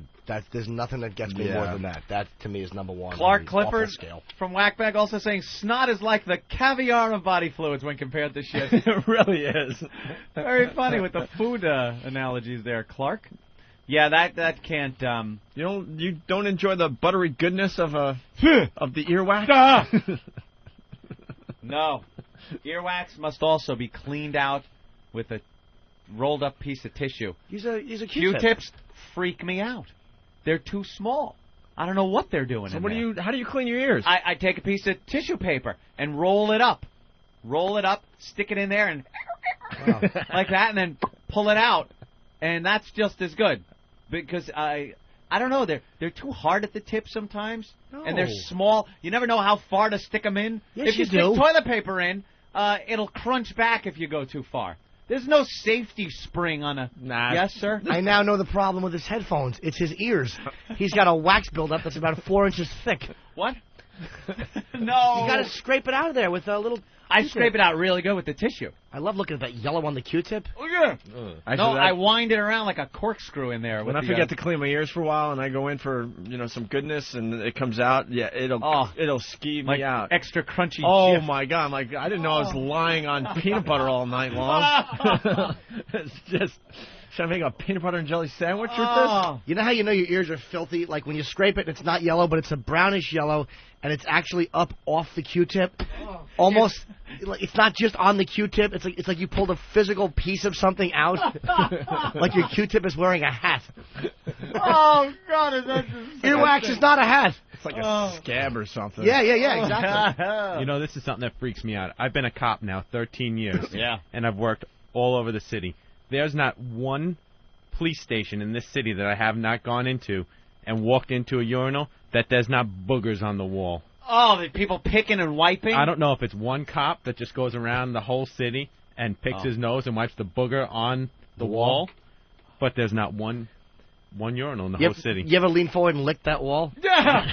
Wow! Why not? And then they try and, sometimes they try and see how far up on the wall they can get it. And the prisoners do that with shit, too. They'll monkeys throwing their crap around. Right. I've seen the cells where they'll I guess they'll do the finger in the ass or something, and they try and see how far they can get it up on the wall. Up on the wall. That's great. A little contest for them. Jimmy, did you try that when you were downtown in the I hated Tombs? it. I tell you, that made me a better citizen. I'll never get arrested again. Never get arrested, see? They taught you a lesson. One night was all it took. Brutal. Oh, it was awful. God, that's disgusting. Yeah, the booger on the thing. The problem with the booger on the precinct wall is if you lick it, it won't come off. It's like a hard little bump. It's like a genital wart on the wall. Kids would wipe snot and boogers under their desk. Yeah. And sometimes if you were just kind of hanging out and maybe you had your hand on one leg and you go to, tap your foot. For some reason, you touch the bottom of the desk and feel just lumps under there. When a crusty one would fall off. I still get skeeved out just thinking about it. I have a confession. The God's honest truth. I was a shock student, Anthony, back in the day. A shock student. And we'd be in some of these really boring history classes and stuff. Yeah. And I was known, and it got to the point where people would collect money because they couldn't believe this was actually going on. I started it out as a goof. And then how things spread around school, and I wonder why I didn't start dating until I was like a senior in high school. Then they would start getting collections because they didn't believe it, so I would do it, and I would get my lunch money. And what was this? I would reach under the desk, feel for a good one. A good what? Wad of gum that's been there for weeks, maybe years, who knows? Usually the hard ones. Oh my God! Scrape it out. You weren't that kid. I swear to God I was. And I would, pop it in my mouth for the enjoyment of everybody screaming and yelling as the teacher had his back to the class. And then he would turn around wondering what the hell was going on. Yeah, that was me. That is really disgusting. I was that kid. Just for a little while. It was a little stage I went through, Ant. A little stage, yeah. Were you ever just sitting somewhere and have a chunk of wax fall out of your ear? What? No. Never. Dan? No. Dan from Pennsylvania, I guess, has had that happen. Thanks for having this discussion right as I was eating my yogurt. Yeah, yogurt, not a good thing to eat during this. Sometimes if I'm sitting there and eating something and maybe it's got oregano in it and the oregano kind of looks snotty, I have to take it out of the plate and hide it. Really? Oregano doesn't bother me. No, anything booger-like even. So now bringing it back, that's why I had to get rid of the couch. Oh, yeah, the couch. The booger was in there somewhere, couldn't be found. So I couldn't sit, I couldn't recline, I couldn't lay down and not think of that booger. But if you couldn't find it... tasks me. The booger tasks me. Maybe the kid never had the booger on his finger. You ever think of that? What do you mean? Because you couldn't find it that day. He wiped it somewhere, and it's somewhere. Boogers don't just disappear, Opie. It was somewhere in that couch. Couldn't you have it professionally cleaned? I mean... if he couldn't find the booger, maybe it was in a cushion somewhere. So you'd never see it. Might have been able to have it cleaned. It just had this booger stigma to it now that I just couldn't get rid of it. Does the new couch now have the plastic on it? Yeah, I haven't gotten the new couch yet. I'm not getting it until next month because it takes forever to get a couch. Are you still using this couch? No. Where is it? We have no couch in our... I sit on a desk. Why didn't you just keep the old booger couch until you got the new couch? Oh, no. Just throw a sheet or something over it to work. Booger couch hauled away as trash. Why didn't you put a sheet over it and just use it until that thing came? And what's a sheet going to do? What kind of booger protective qualities does a sheet have, Jimmy, that I don't know about? Are you kidding me? Yeah. What kind of a booger shield does a sheet have? You didn't drop anthrax in your couch. It's just a yummy snack. It was the...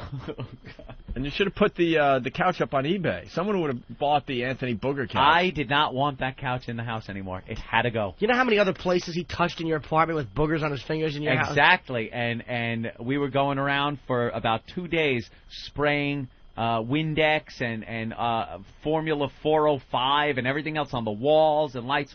And because they run around with, like they eat, and then they have their greasy little hands and they touch everything. Yep. I saw my beautiful big screen television, and I've seen big screen TVs at people's houses that have kids. It is just a mess of smeared little kid hands all over the place. And I looked at my TV one day, and the sun was hitting the screen right, and I just saw this little handprint whack right on my screen, and I'm like, God damn it! Threw the TV away? No, because it wasn't booger. It was a TV.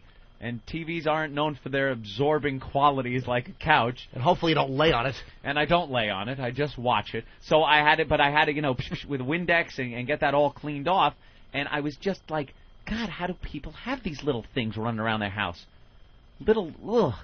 Like Blair Witch, little handprints on the walls. Turn around. Stand in the corner. I'm going to kill them. You're a lunatic. I'm not a lunatic. I'm a child hater. Something is going on in that head of yours. Yeah. No, I need things my way. The end of your life is going to be spent in the Desert Inn in Vegas and the entire top floor having ice cream made especially for you. What's wrong with a life like that? The maids would have to touch things with a certain amount of tissues. They couldn't open a can without 5 or 6 tissues. Someday, have you been on the road with this guy? He's already take charge kind of guy. Anthony's already changing into him on the road. What? We see Anthony get his baggage, usually at the airport of the city we're staying in, and then we kind of, if we're lucky, we get to see him for the broadcast. And the rest of the broadcast, he's in his hotel room with the shades down. And let me ask you, would you do this? And this is not even as gross as it sounds, but like in a public toilet, when you lift the lid, would you ever scrape your finger under some of the brown stuff under the toilet lid? Oh, God! And just sniff your finger? Stop it. You know the crud that builds up in a public toilet, though, right? Or any toilet. Yes, I'm fully aware of this crud. You know that kid took one of those boogers and put it right on your pillow. Stop it! Oh, he did. He was bouncing all over. Anthony. Can't say your name. He's too small. Anthony. Little dirty. Probably touched his little pee. Like, because kids pee and they touch their helmets. Probably touched your pillow. The pillow. The pillow. All right, now you're treading on a different area. Or he scratched his little childish bum. Oh! Put his Stop it! You know how they scratch like their a ass? baby chimp? Yeah. They're just always touching and wiping. Itch it and then touch Uncle Anthony's pillows. And how old is the kid? I guess they're like 17. 17. Well, you know the kid is wiping his own ass, and you know a 7-year-old's not doing a good job with that. So you got to think there's like microscopic, fecal matter on his fingers. Disinfected the house. Disinfected. And if all else fails, I'll be moving soon anyway. Did they use your soap? I'm looking for... I know I just moved in, but I really am looking to move. Why do you want to move? Is there a booger in the garage somewhere? What's the matter with you? He wants to move because he realized people were actually in this house. So his new goal is to find a house where it's going to be perfectly safe from pristine. He's looking for new construction. Yeah. And nobody will ever visit me. Yeah, I won't let anyone in this house. I can't wait for the day that Anthony shows up in a bubble costume. Rolling through the door, yeah. I'm slowly but surely noticing you're changing. Yeah. A little bit. No guests. No guests. I might actually have like a cabana by the pool where people can stay that has to be bombed every so often by an exterminator or something. Well, they'll be doing the show. You'll be actually in that room where the interns are, and no one can come in there and talk no to you. one can come in there. Reading the news. I don't think I'm that You have to put crazy. those big gloves on and reach through the wall to read the you newspaper. can have like when you work with nuclear stuff. That's how Anthony will be reading the papers before the show. Yeah, I have to reach into the studio here and grab this and go with my big bulky. Outbreak gloves. Well, Anthony, let's see if this would bother you. Let's go to Tom and... All right, it's Formula 409. Sorry, I was off a couple of numbers on my cleaning. What'd you say, 408? 405, I think. Oh. Yeah. Well, the difference is 405 probably does nothing for booger or fecal removal. That's right. 409 is the stuff you needed. Let's say hi to Tom. He's on the Cape. Cape Cod, that is. Tom? Yes. Hey, Opie and Sugar Tits. Hi, Tom on the Cape. Hey. All right, I work in a prison down on Cape Cod, Barnstable House of Correction. And we have a child molester there. And he has Hep C, AIDS, and he has a colostomy bag. Oh, Jesus. And he's an unruly inmate. So, you know, every now and again when he gets a little fuss up, he starts throwing his stuff around. They have to bring the move team in. So they bring the move team in this one time, and instead of cuffing up and being escorted down a seg like a nice little lad, he decides to spray us all with it. And I have a fantastic time. The shield guy gets it all over everybody. Oh, it was good times all the way around. A colostomy bag being sprayed at you. He won the unlucky lottery. That's hardcore. What happened to him? Well, let's just say he fell down. Good. And he broke stuff. So, you know. He broke stuff. All right. All right, guys, touching out. Thank you, Tom. You can't blast Thank a bunch you. of correction officers with liquid shit and not expect to get a savage beating for it. Some type of retribution. What do you think they're going to do, laugh it off? Oh, look, you got some on you. Yeah, all over my white shirt, you silly goose. Yeah. Oh, you. Because you know, colostomy bags probably got pulp in it. It's not pure liquid. Whoa. It's like stew. It hasn't gone through that mold. That mold that is your intestine that kind of gives it that shape. There's a fingernail in it. Let's go to Fan Dick. Fan Dick. Hey, what's up, boys? How are you, Fan Dick? Can hardly hear you, but you know that.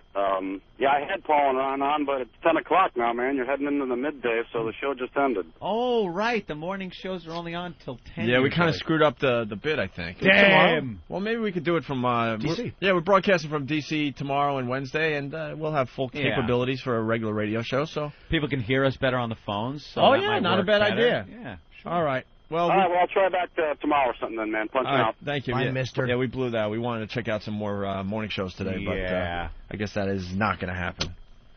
Is Ozzy coming here today, or what time? Between 10:30, I'm guessing. They said he might run a little late. We're prepared. All right. All right. All right, why don't we take a quick break then and regroup? Is my sandwich here? It's right next to you. Oh. Hey, Hawk, are we ever going to clear this area for the legend to sit?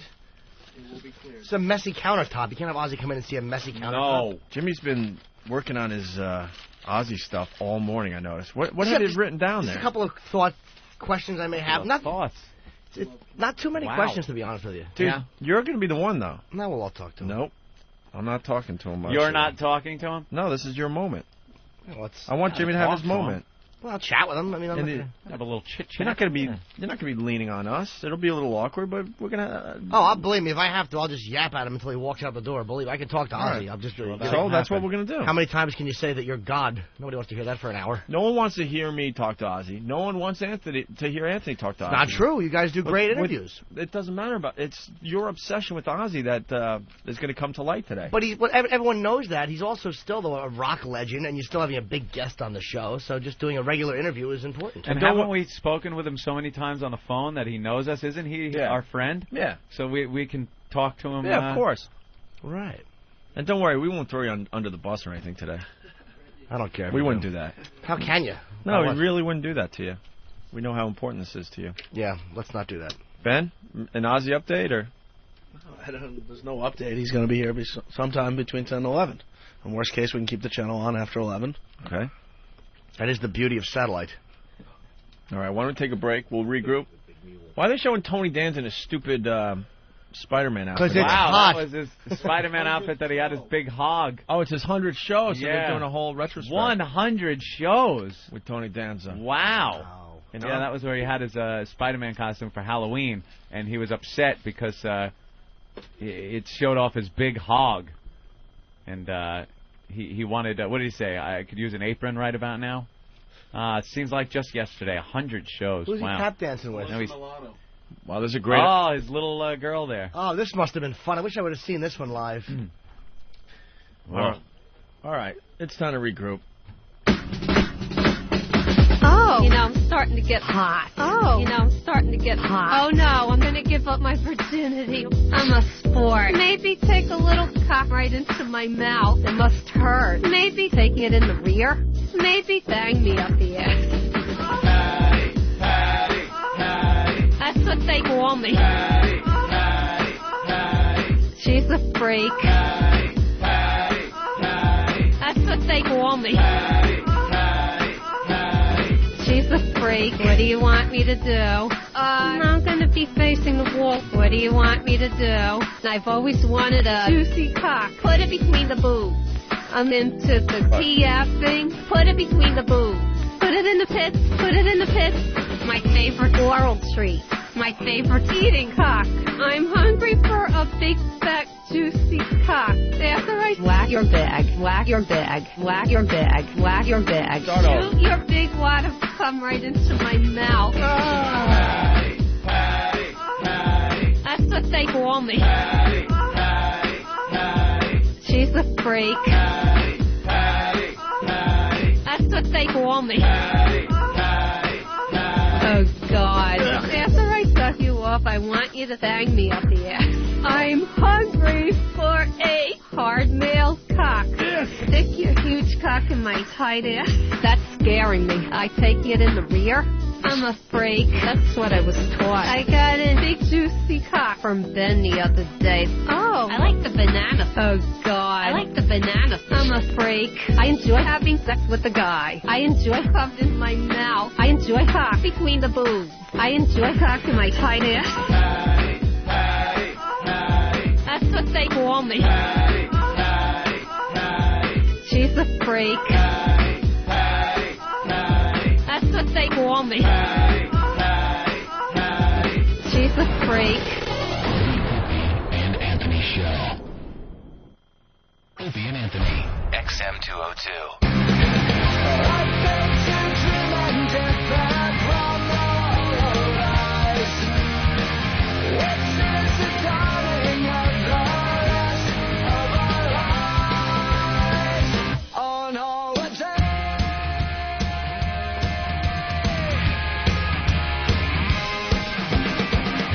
No, we'll let you suffer.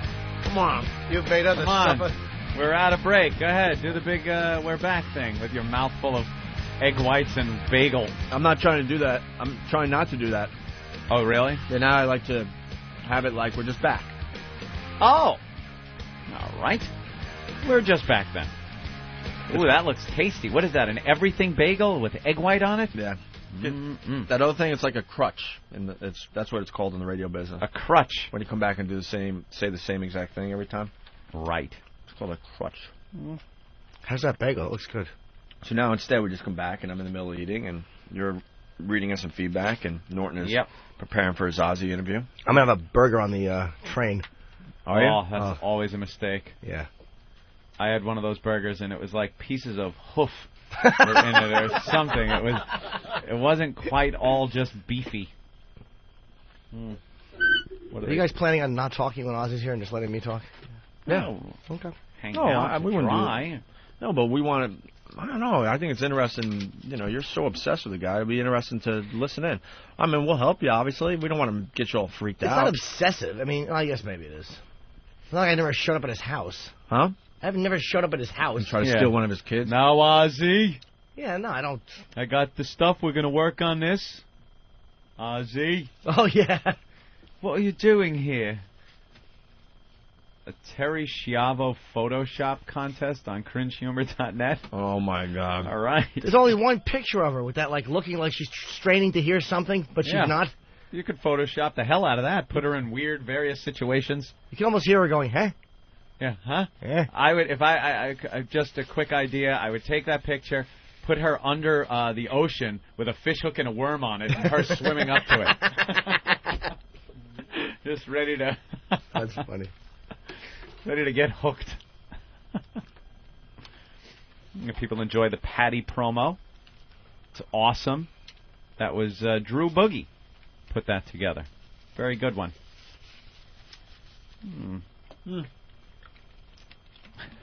Hope you got to finish eating.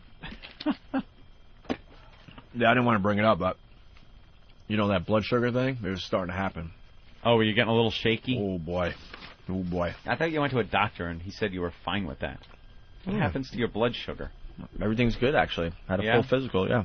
He just has to eat. He gets cranky if he doesn't eat. Yeah. Like, Anthony could survive on, I don't know. I had tuna. I know, but you could, like, eat a pretzel and you're fine for the whole day. It's the weirdest thing. Yeah. Everyone's metabolism is different. Yeah, I have none. I ate a lima bean. I put on 4 pounds. Fat pig. All right. I'm almost back with you guys. Hey, did that scene in Schindler's List bother you when the little kids were running away and they had to jump into the porta-johns? Oh, yeah, that was a good one. There's flies all over. Yeah, that didn't really bother me. Unless it's real, you know, right there. I could picture myself in it. Then it's, you know, Could you watch disturbing. a good scat video? No, I've seen some of those. People send clips, and it is really hard to watch. I've seen some awful The girl ones. all bent over, and it just starts butting out like a volcano. Yeah. Her bung starts popping out, and then all of a sudden just creamy and... Yeah, I don't like creamy. Yuck, yuck, Oh, yuck. God. Disgusting. I don't like creamy like there's something you do like. Remind well. me to tell you the story about the time the suppository bounced off my chest. I still cannot quite believe that goes on with you, Jimmy. I think I'll believe the urine thing and the other kink that goes on in his life with some of these hookers, but the shitting thing, I refuse to acknowledge as reality. I'm with your mom in this whole camp. Hi, Jim. This is Anthony. Yeah, hi, Jim. It's Anthony. Yes. You know, Jimmy, Dr. Phil said that women shitting on you is disgusting. Could we all make believe it really doesn't happen? Dr. Phil said you should kill yourself. You're a failure as a son at 36. Old log face. Oh, stop it. Peeing, crapping logs on him. His chest looks like the log flume at Great Adventure. Whoosh! Disgusting. I will not accept that as fact.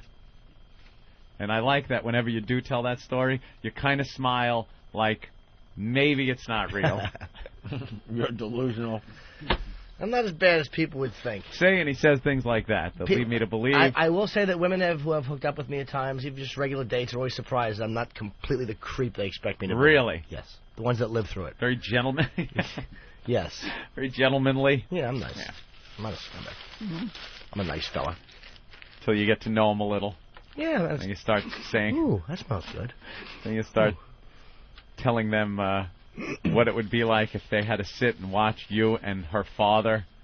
Oh, yeah, that was a good one. Snuggling and you jacking the father. Yeah. And just as he lets it go in my hand, he puts his face in my neck and goes, "Ugh," and he just groans into my neck as it bubbles over on my hand. And he paints these pictures for these girls.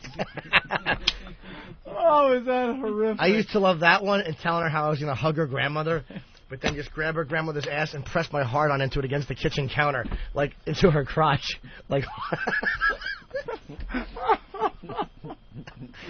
that's what she said, too. She said the worst part of the whole, like she'd come down the steps, and the way I would describe it is that me and her dad would have our pants pulled down just to mid-thigh. Like, we wouldn't be naked. And she said the worst part was the pants not being all the way off and the face and the neck. She said that was the worst part. Oh, the father. You feel his little razor stubble on your neck. Yeah. Like you can't look at me, but it just feels too good to make me stop. And they'd have to walk around with this image in their head. Oh, yeah. That is hysterical.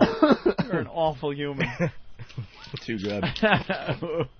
Would she laugh at that? No. Maybe she's like, ugh. Yeah. It would just gross her out. As soon as I found that out, I couldn't stop. Every time we saw a family member, I'd think of a new way I could sexually accost them.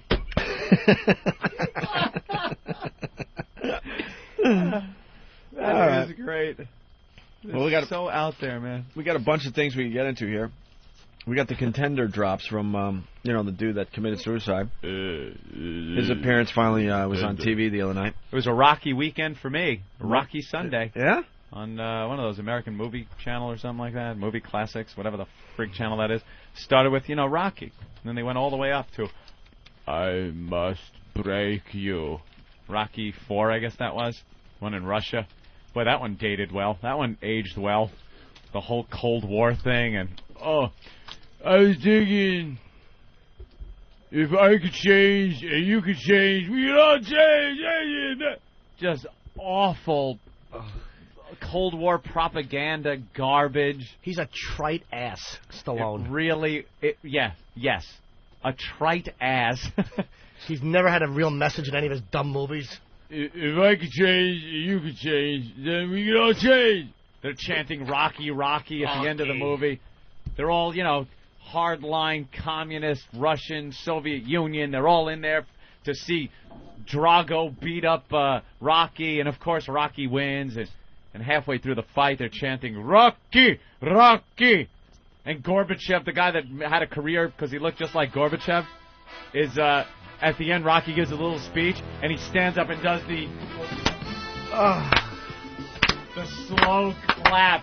Nothing worse in a movie than the slow clap. And here's the head of Russia, doing the slow clap for Rocky. Gotta know when to do the slow clap, though. Oh, yeah. Not another teen movie. That was... Oh, I know. Very funny. Brilliant. Rocky movies, I watched every one of them, too. I just sat there watching these dopey movies, and it's all the same thing. Rocky feels he can't overcome a problem. Adrian doesn't quite believe in him. Adrian does believe in him. Rocky can overcome problem. First one was great. That's a great movie, the original Rocky. He was profoundly retarded in the first one. Yeah. You watch it, it's like, oh my God, it's a retarded man. And then by the last one, he's fine again. He's just Sylvester Stallone. He's not retarded Rocky. What happened? They punched his brains back in? It really doesn't quite work. Dude, he's a cheese dick. I mean, he's a cornball. Yeah. I think First Blood was mediocre at best. The Rambo stunk. Oh, First Blood I know a lot of awful. people love it. It's just not my type of film. And Tango and Cash, I actually bought that to take some corny, unfunny dialogue out and bring it in. Really? It's brutal. Horrible. When he tries to be funny, well, I guess that's what happened. Yeah. That's where my mom will shoot. You're actually going to bring that in for the show? I started already. Well, I brought in a tremendous special about the girl who had sex with a teenage boy that nobody ever played. Yeah. I know. All right. Well, and Sylvester Stallone now has his own magazine, and then I'm reading that I think he's making his own pudding or something stupid. I'm making my own pudding. Yeah. Pudding? Something. What the hell is that? Either pudding or something. He's marketing. I put a pudding cup behind Buckus. Ugh. Will they take like vanilla pudding and throw a hair lip into it? That fixed, didn't you, sweetie? Thanks. So and by the way, they won't do Rocky 6. I think that he wants to make Rocky 6 because he has. Why? What is that going to be? Obviously, he'll be a manager or something like that. Is he playing Mickey? The studio won't do it. I think Tommy Morrison fights him again in this one, but Tommy Morrison cuts his knuckle and Stallone just gives. Yeah, enough with the Rocky movies. Yeah. All right. Rambo was First Blood, moron. Yeah. No, I meant First Blood, then the Rambo series. You didn't like the first Rambo movie? Nah, a lot of body bags. I saw it just the other day too, and it doesn't horrible. hold up. He's a corn dick. Fucking Cobra stunk Marion Cabretti. Wait, Cobra was horrible. Everything he's done has been awful except the original Rocky. Let me get into this for a second, because I haven't seen Rambo in, who knows, at least 10 years. Cliches. It's really bad. Cliches. Really, really bad. I remember it being not a bad movie at the time. Just remember to bring a good supply of body bags. Yeah. Oh, Ba-ba. Ooh. And just that bad, it was one of those bad 80s action movies where it's just these improbable ways of killing people and, the dopey hick cops in the woods and Rambo killing them, walking around. And then his speech at the end. It's not over. Where do I have one? It's over, Johnny. It's over. Nothing is over! Ugh. Nothing! You just don't turn it off! Talking about how, the cancer ate him up inside. Stop. He tries to be all profound. You know what you do turn off, though? Most of your films halfway through.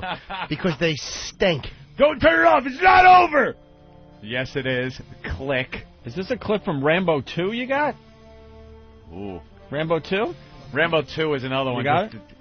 All that just 80s propaganda, Cold War stuff, where you always have the big Russian guy. We will get the information you have, Mr. Rambo. And they shock him with the batteries and have him on that old bed spring thing. And He gets out of it, of course, and takes on the entire Russian army and kills them.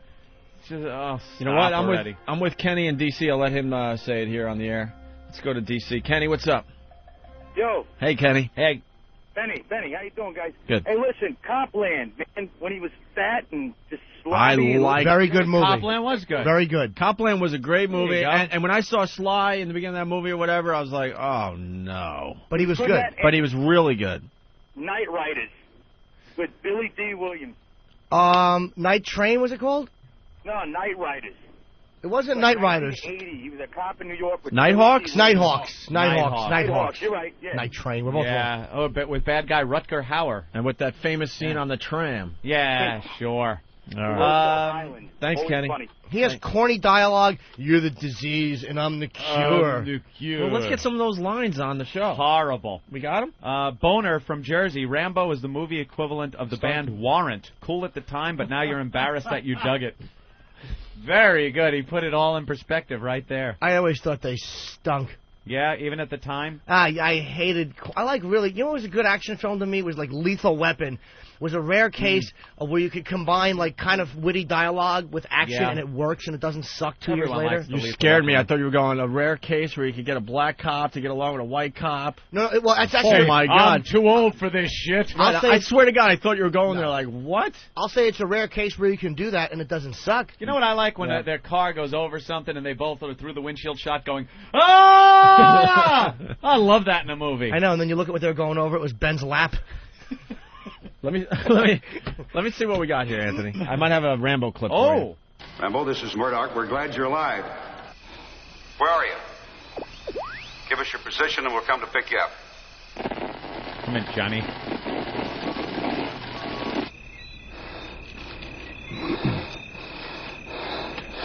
Murdoch. The lightning. I'm coming to get you. Coming to get you. What? Yeah. Da-da-da-da-da-da. Every dummy on Staten Island with one of those little chains with like a tooth on it thinks this is a brilliant movie. You know those little awful gold tooth chains that they wear? It looks like a half a comma with a squiggle in it. Fucking dummies. It's awful. It's the Italian horn. Whatever. Yeah, exactly. Yeah. Stick it in your throat. It's terrible. Choke on it. Let me get another one over here. Morning, John. Sir. This is Marshal Murdoch. He's in charge of special operations from Washington. Thank you, Colonel. Rambo, been looking forward to meeting you. How was your trip? No problems? Not except for the damn heat, right? Never felt anything like it. Come on in. Let's get down to business. Bo Svensson. Oh, yeah. Okay. Murdoch. Always the names. Cobra. Murdoch. Cobra. Murdoch. Troy. Yeah. Go ahead, Troy. Hey, what's up, fellas? Hey, man. You guys are talking about the first Rambo. It brings back bad memories. I'm in the Army, and I was actually making fun of it one day because I think it's the corniest fucking movie ever. Yes. And one of my NCOs thrashed the hell out of me because he thinks it's like the most serious movie ever. Well, of course he does.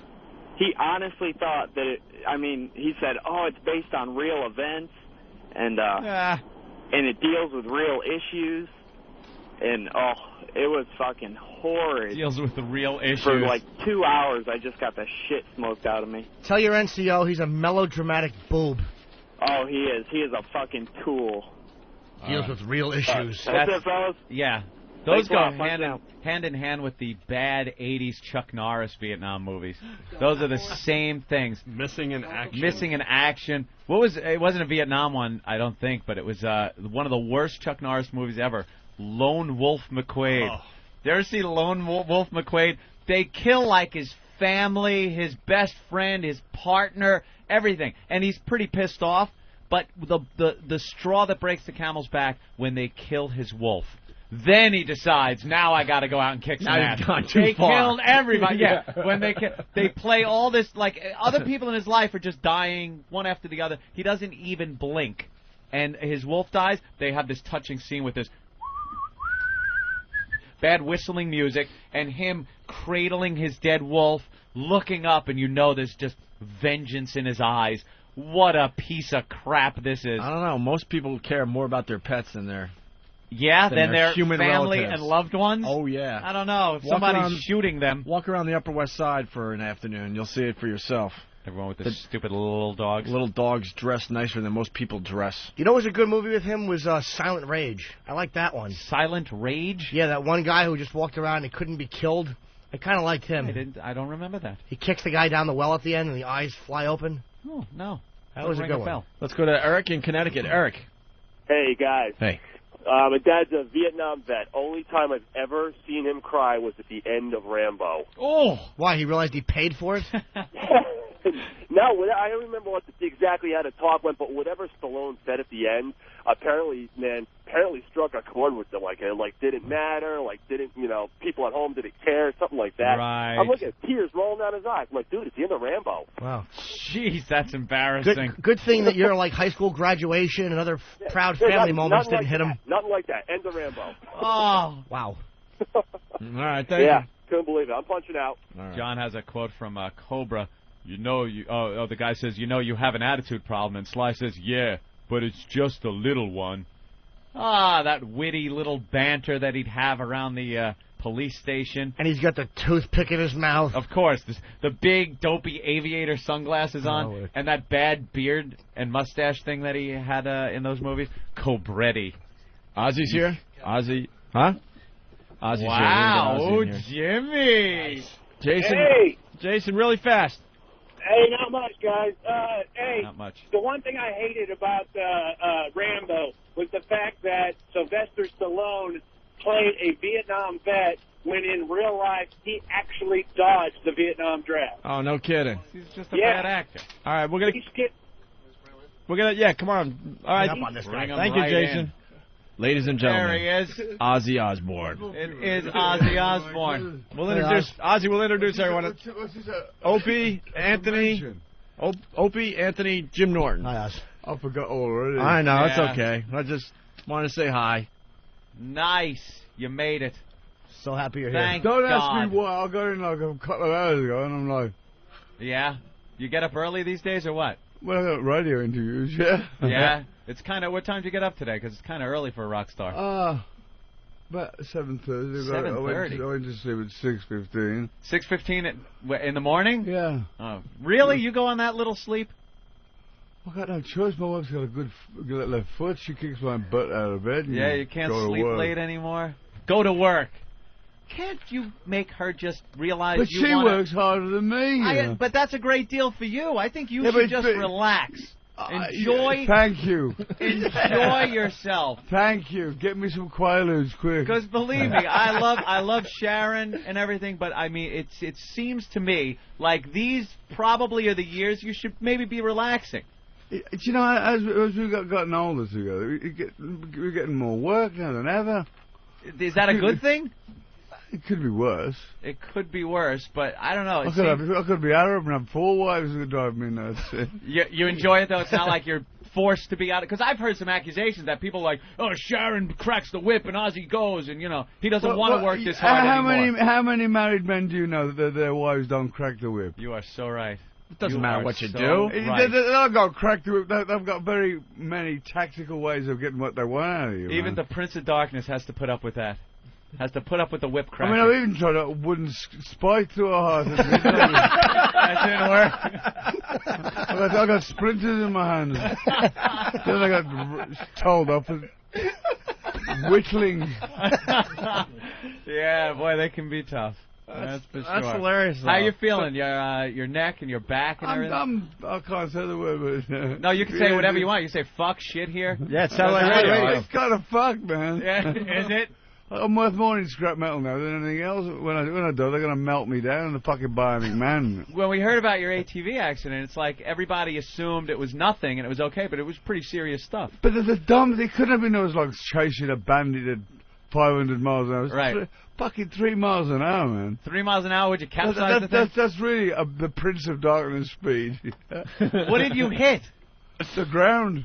No, I mean, how do you fall off of it at 3 miles an hour? Well, it's one of those going down a dip, and instead of a screw kind of and a you're lever. Right. My body, I had my hand on the handlebars, and I pushed the lever. Next thing I know, I was on morphine. That was pretty cool, man. The morphine, huh? Now, I didn't want Lee on to be the resident fucking morphine guy. Just keep me here. I still feel a little pain. No, but you know, I've had a big major change in my life. Yeah. I don't smoke. I don't drink. I don't do dope. I'm boring my fucking self to do. This isn't just a phase, though, that you're going through. I'm 11 months now. 11 months. Which is the longest time I've ever got. And this had to do with your accident? No, because the wife kept giving me fucking shit. You know? Hey, now I heard you were pretty much dead at this point. Well, I didn't exactly want to run the fucking marathon. No. But did they have to bring you back to life or anything? Yeah, they got them fucking electric things. What happened was when I smashed my clavicle, or whatever the fucking thing is, the bone. What with you? Shoulder blade. Yeah. It severed my artery and my lungs filled with blood, and I was drowning my blood. I mean, I had to sort of put a thing in my lung to drain the blood. Drain it out. And my heart stopped twice. Jesus. Did he see anything? What? Did you see anything when the heart stopped? No, I wasn't really fucking looking. At that point, I didn't go, darling, my heart stopped. Look at that fucking beautiful bird up there. The house looks fabulous from this fucking ditch. Ozzy, I think he means some kind of afterlife thing, an image. But I saw some fucking afterlife thing. I'm a ghost sitting there right now. Okay. You make good sense. I understand. I was wondering if he saw the devil or something. You know, a lot of people... I'm married to her. A lot of people see, you know, the nice white light. And the people say to me, did you see the light, the white light? And I go, yeah, it was the fucking lamp above the bed when I was waking up. That's what I think that's all about, by the way. Yeah. Bullshit. There's nothing holy host of fucking angels going, Ozzy, we have come to save you. It's like, get up, fucking, you got a gig tonight, you fucking asshole. My wife, in a Satan frock. Yeah. Jesus. Well, thank God. We cleared that up for you. You're okay, but 11 months now. Yeah, 11 months. Wow, that's really cool. So what do you do to pass the time now that you're not doing the dope? Masturbate. One vice you're still allowed, huh? Yeah, thank God they don't take that away from us. But I'm a man's amputated next week. I won't spend too much time in the John, you know. Do you miss the dope or the booze or nothing? He got fucking old, man. I mean, you know. Was that it? At one time it was fun, but then it became a fucking pain. Yeah, it kind of gets in the way of a lot of things, doesn't it? Especially when you're fucking nodding up on a morphine in a fucking interview, you know. Yeah. Oh. And now it must have been a little hard knowing what you went through and stuff to see your kids going through rehab. That's got to be. In actual fact, he spurred me on. I mean, I'd been trying for 20 odd years, but really, he just with the series going so well on MTV, he kind of like they all went, because when you think. People go, oh, it must be so cool. But when you think every morning at 7 o'clock, you open your bedroom door, and there's a fucking crew, and they're on, and they're chasing your ass around your house, or wherever you go, all day.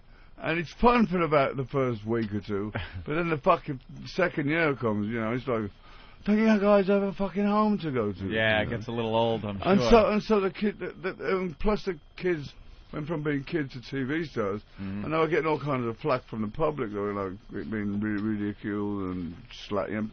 Not everybody. A lot of people were okay. I think most people were okay with it, but there were some people that were really ragging the kids. You always got a whack jobs out there somewhere, you know. I mean, the majority of the people were great, but the whole life switch really fucked with them, you know, and they started, you know, doing drugs and alcohol. Now you were back on. When Sharon was diagnosed with colon cancer, my whole plan was like, I'll go first. I mean, you got to admit, guys, with the reputation that I had, I've got more chance of going before she. She don't smoke, she don't drink, and she ends up with colon cancer, and I'm like, fucking smoking bongs and running around the fucking house, vats of booze. So is the was there anything that was like ever shot that you just didn't want shown on the show that you said you got a lot. Did they honor it or did they show it anyway? No, I mean, when you see a show, it's like 25 minutes, right? They're filming from Monday at 7 o'clock till every morning, like 4 o'clock in the morning, and they got that for a fucking week. A week you could make a series, you know. Right. But the stuff, the trick to the show, I think, was the editing. Yeah. And we just did a wrap-up thing with Dr. Phil, who, incidentally, is a really cool guy, man. Really? He really knows his stuff. Really? He's when I used to watch him on the TV, he's another fucking quack. But he really is a nice guy. Yeah. He kind of did he just help? You're all fucking mad and went home. You're all mad. Did he help you out a little bit? Yeah, but the guy's just a really nice guy. You know? Yeah. We had like a family thing, you know. Now, you being going through what you went through with the drugs and stuff, you must have known and seen your kids falling into the same rut. What well, did you try? Did you try to do anything? You know what? It's like I quit smoking cigarettes just over 4 years ago. I just got a moment of reality, if you like. I just thought, how can I tell my kids about not smoking with a fucking Marlboro in my mouth? Be an example. And I never thought that I would ever quit smoking. I thought I would die with one in my hand. Yeah. And one day I just went, people said to me, how did you do it, Ozzy? I just went, I took the patch off and all that shit, and threw the cigarettes on the fire, and I made my mind up, you know. People go, oh, I couldn't go anywhere without a cigarette. You can if you want to. It's one of those daily things, because I know I used to smoke. It's one of those things where you know you're picking the cigarette up, so you just don't do it for that day. The best 2 cigarettes of the day, first thing in the morning, last at night. Yep. And the last at night when I was fucking hammered, used to have a backlash when the fucking bed was on fire, you know. Nothing better than a nice cold beer and a cigarette, though. Oh, and a flaming pair of balls at 4 o'clock in the morning. Hey, did you take Sabbath off the ballot at the awful Rock and Roll Hall of Fame, which should just be No. Let me explain the situation with the grief I used to have.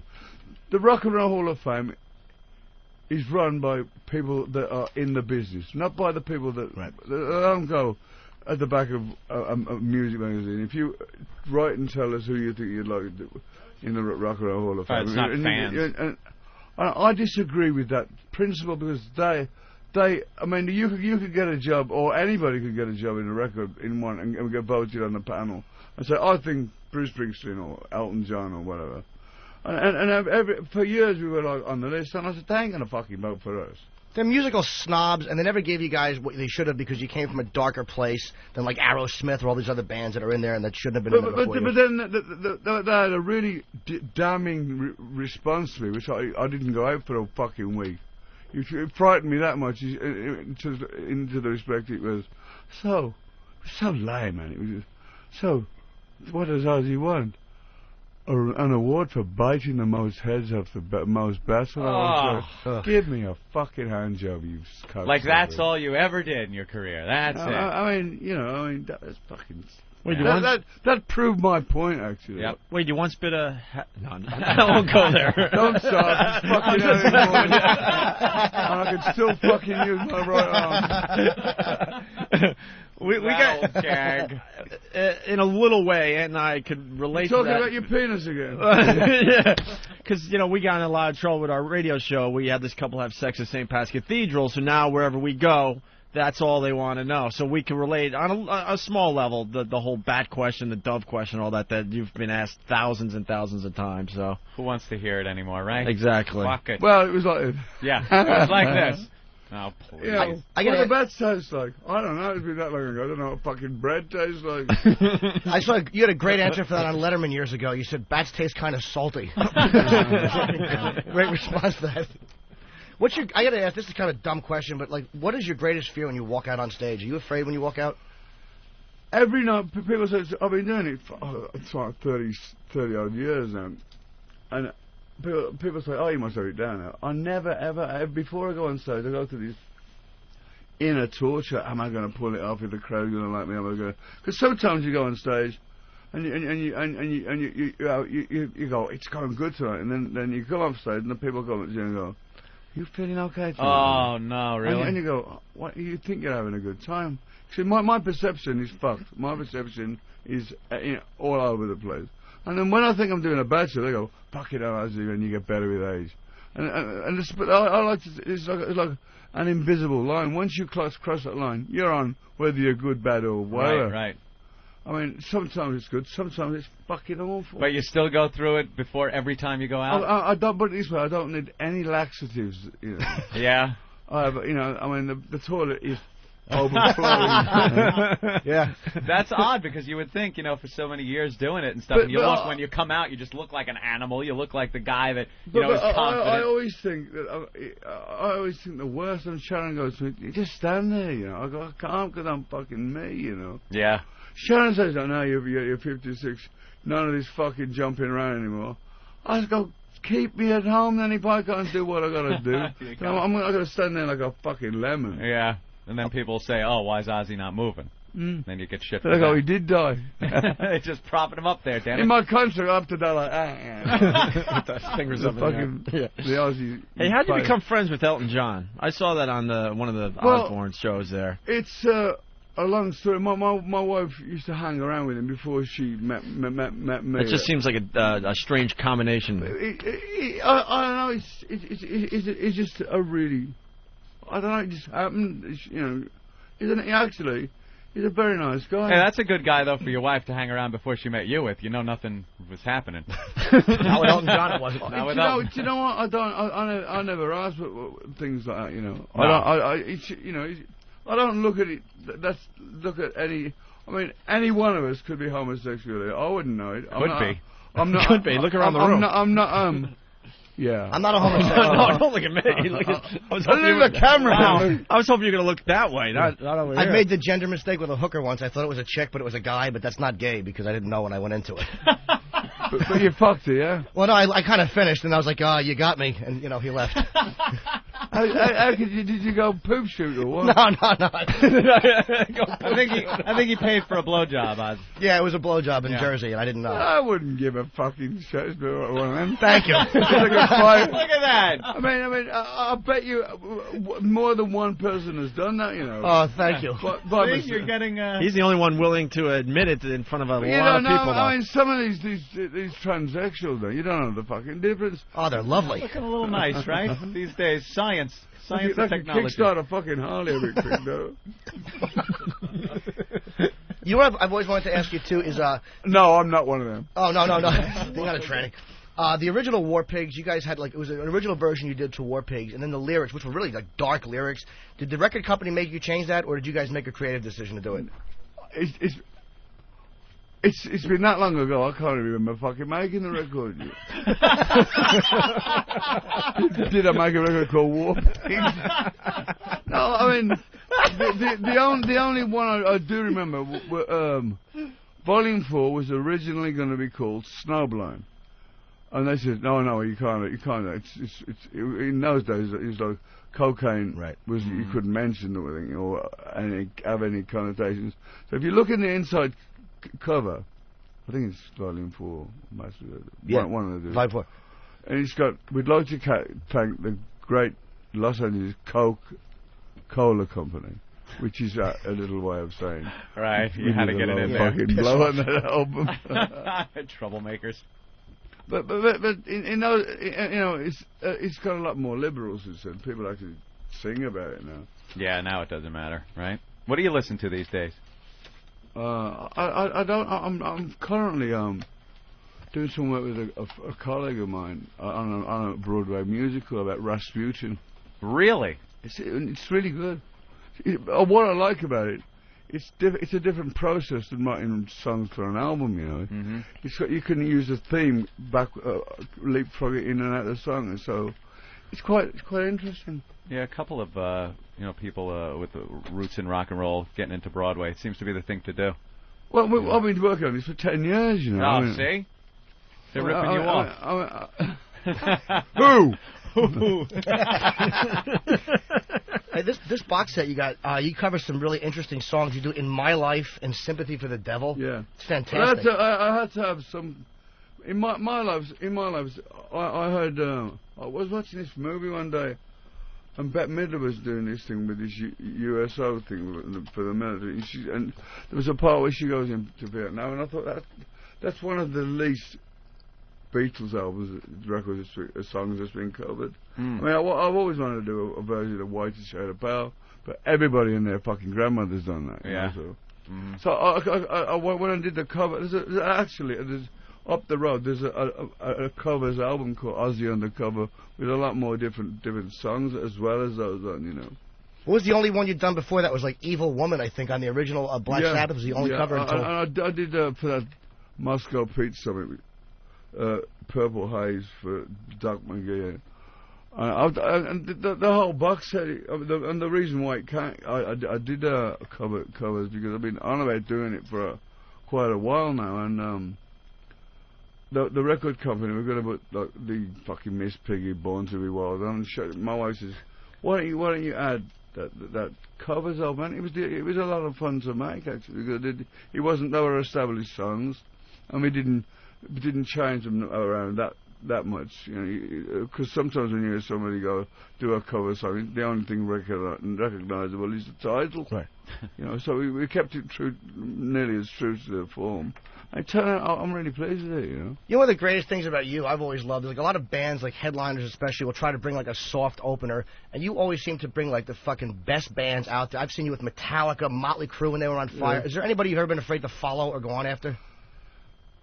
No, way back in the day when Kiss happened, I mean, that was like a fucking revolution. I mean, in the Sabbath, we'd go on after Kiss. They would open up for us. And the fucking audiences were like all that face paint. And it's like, I don't think we'll belong here. Really? But you know, I just plod on. I mean, there's been many a times I've gone, fucking hell, how am I going to get through this, you know? But I just plod on my own way, you know. You actually watch the opening band and just go, fuck, we're not going to follow this? No, I try not to because I either get influenced or I get pissed off. I like to live in my own little world before I go on stage because it's sometimes I'll do it, but not very often. Right. Yeah, look at Jimmy's got a little picture of you on his shirt. Yeah, but Jimmy's. You probably didn't get a dime for that. Some bootleg. No, I bought this at Ozfest. I will buy anything bootleg Ozzy. It's really? Absolutely not. Nothing bootleg, man. It's Ozzy, go through him. Ozzy, just so you know, you're Jimmy's hero. Simple as that. I don't suck cock, Jimmy. Number one fan. There's no one bigger in his mind than you. Yeah, I'm just a big. It's really great to be chatting with you. He spends half his time on this radio show talking about you. Yep. You're my man. I think you've been ripped off by a lot of bands. I discussed that a lot. I think U2 stole Sunday Bloody Sunday from Sabbath Bloody Sabbath. No, we stole that Sabbath Bloody Sabbath from Sunday. Oh shit! Look at that. Close your argument. Ozzy, never a stranger to controversy. Of course, you know the Bat thing and the Alamo and stuff. Now I see you turning up in the papers. The latest controversy. Cosmetic surgery. Well, I had my dick shortened.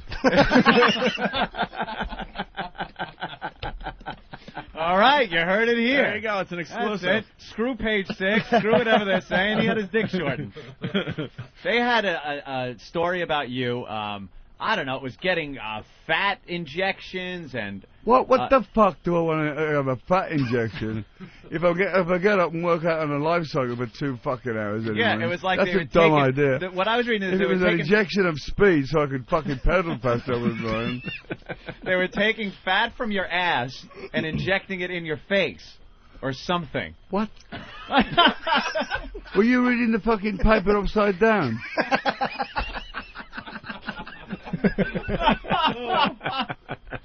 Oh. It says that you admitted I have had a facelift. Yeah, my wife fucking smacked me in the chin one night. Ex-Bloody Black Sabbath singer came clean after years of denying he had gone under the knife. Ozzy, 56, had insisted he lost his gaunt appearance by ditching drink and drugs and switching to clean living. But the rock wild man has now revealed, I've had a face job and a new nose. It bolstered my confidence to no end. Do I look any different? No. Nope. And the pictures that they put... If that's the truth, I'm going to get my fucking money back. So you never said this? That you've had a face nose job? It's real. I don't know where they get this shit from. I don't know. They're printing lies about you. Probably not the first time, right? Right. Sometimes I'm sure you open up the paper, you read things and go. I don't read it because I always get pissed off. You get pissed off. Oh, you do get pissed off by that stuff still? If I won't read a magazine, but once every blue moon I go, oh, look at that. Every time I look at the one in a million, it's something I don't want to fucking read. So Probably something about your family or something, right? No, about my facelift or one. What was the craziest thing you read about yourself that obviously wasn't true?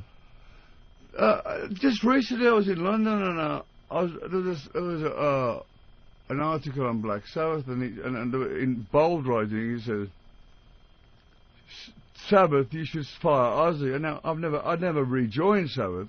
We had a reunion because you'll never get a studio album out of him. And the reason why I said I wouldn't do it, the reason why I haven't done another studio album with Bill Ward, Tony and Geezer Butler and myself is because I said if the music that we wrote wasn't as good as when we left off, what's the fucking point? You're a smart man. I mean, so many times that so-and-so's got back together, and I've gone, the album fucking sucks. You do the same thing we do. That's great. Yeah, you might as well leave it on a high note. Just because, the four of us are getting together. I'd be a fucking idiot if I like this radio station. Say whatever you want. I can be my own man. fuck. No restrictions, Ozzy. I know. Great. It should be like this in everybody. Of course it should be. What's it going to hurt? Because I'm sitting there with my hairs on the back of my neck and going, did I say it right? No. Yeah, you're going to get someone in trouble. They're going to find me. There's some guys in a fucking dry bar. Screw it, man. Doesn't matter. Say what you want. So, we have had attempts at doing an album, but I don't know. It just didn't feel right, And this time, if we did do it, and it's still on the burner, it's still on the back burner, right. If something come out as good as Paranoid or Master Reality or Volume 4, then I'd be a fucking idiot not to do it. But why should I do an album that I'll go, fuck, it's Black Sabbath, but it sucks. You know what, it's easy for you to say also because you're doing very well these days. I mean, you're making a lot of money and stuff. Are there any of the other guys that are really hip on doing something like that just for financial reasons alone? No.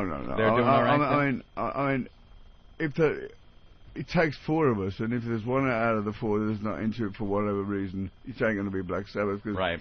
I've played Black Sabbath songs with great musicians. They've had various singers and different band members, and there's in my opinion, there's like two Black Sabbaths, the Ozzy one and the Ronnie James deal, and it was I must confess, I did like a couple of their albums with Ronnie James Dio. I mean, did that piss you off when you heard it and went, no, shit, this is good? Because it was like a new Black Sabbath. Yeah. And I didn't do so bad at the end of the day. He did all right for himself. Of course, yeah. People still want to hear you do the songs. I mean, Theo tried to do War Pigs. It was like, an Iron Man, but... But when I remember getting a letter just after, about a year after he joined them, and he asked me for royalties for him singing my songs, and I wrote back, fuck you. That's a nice answer, sure. Yeah. You got to be surprised, too, that after all these years, it's like a lot of guys... Are you winking at me, or is that a switch? I actually blink a lot, but I probably am subconsciously doing it because I'm just so happy you're here. He's twitching a little bit. He's all nervous that Ozzy's sitting right next to him. I'm just petrified. I fucking forgot my question now. God damn it, do I suck. Ozzy, you threw him for a loop. Fuck. I love looking at you flustered like this. Oh, I'm just sitting here like an idiot with my hands folded, not saying shit. You don't understand. When people call up and critique you the slightest, he jumps all over them like they're talking about his mother or something. Really just defends you like a tiger. Thank you. Well, it's like, I know what it was. It was amazing how, like, after all these years, like, you're still putting out stuff that's phenomenal. Like, Just Want You is one of the fucking best songs you've ever done. And Perry Mason is phenomenal. That's like 30 years after you started. It's just amazing that it hasn't tapered off. I'm so happy for Zach Wilde. He's just got his album went to the charts at 50, and he must be fucking higher than a fucking kite right now. Yeah, that's great. We've had him on the show. I gotta tell you, for whatever bad things he's about and crazy and whatever, he has worked his fucking butt off since he left me. He's a madman. He just does not. He's unstoppable, man. That guy's crazy, though. But he can play a fucking good guitar. Oh, yeah. I should break in here because it's on a computer, Ozzy, so the show's going to end in like 40 seconds. We want to make sure we get all your plugs in. The new box set is Prince of Darkness. It's released tomorrow, right? Yeah. And you're doing a signing in New York City? Yeah. At Tower Records, I think, right? On The Village. Oh, in the Village? Yeah. Ben knows fast? Yes, in the Village. 4th Street in the Village. Tomorrow at 7 o'clock. Tomorrow at 7? Yes. Okay. And also The Daily Show on Wednesday, and I think Conan tomorrow. And then today, Dr. Phil and CNN Business News. Ozzy, All get today. some sleep. Jesus, they got you out like a... look at you. You're working like an animal. Well, someone's got to bring the coin. I mean, my wife's like shopping, so I like something to fucking... Hey, Ozzy, no, you know... Ozzy, give us a fuck you. We're out of here. Fuck you! That's it. I'm out of here.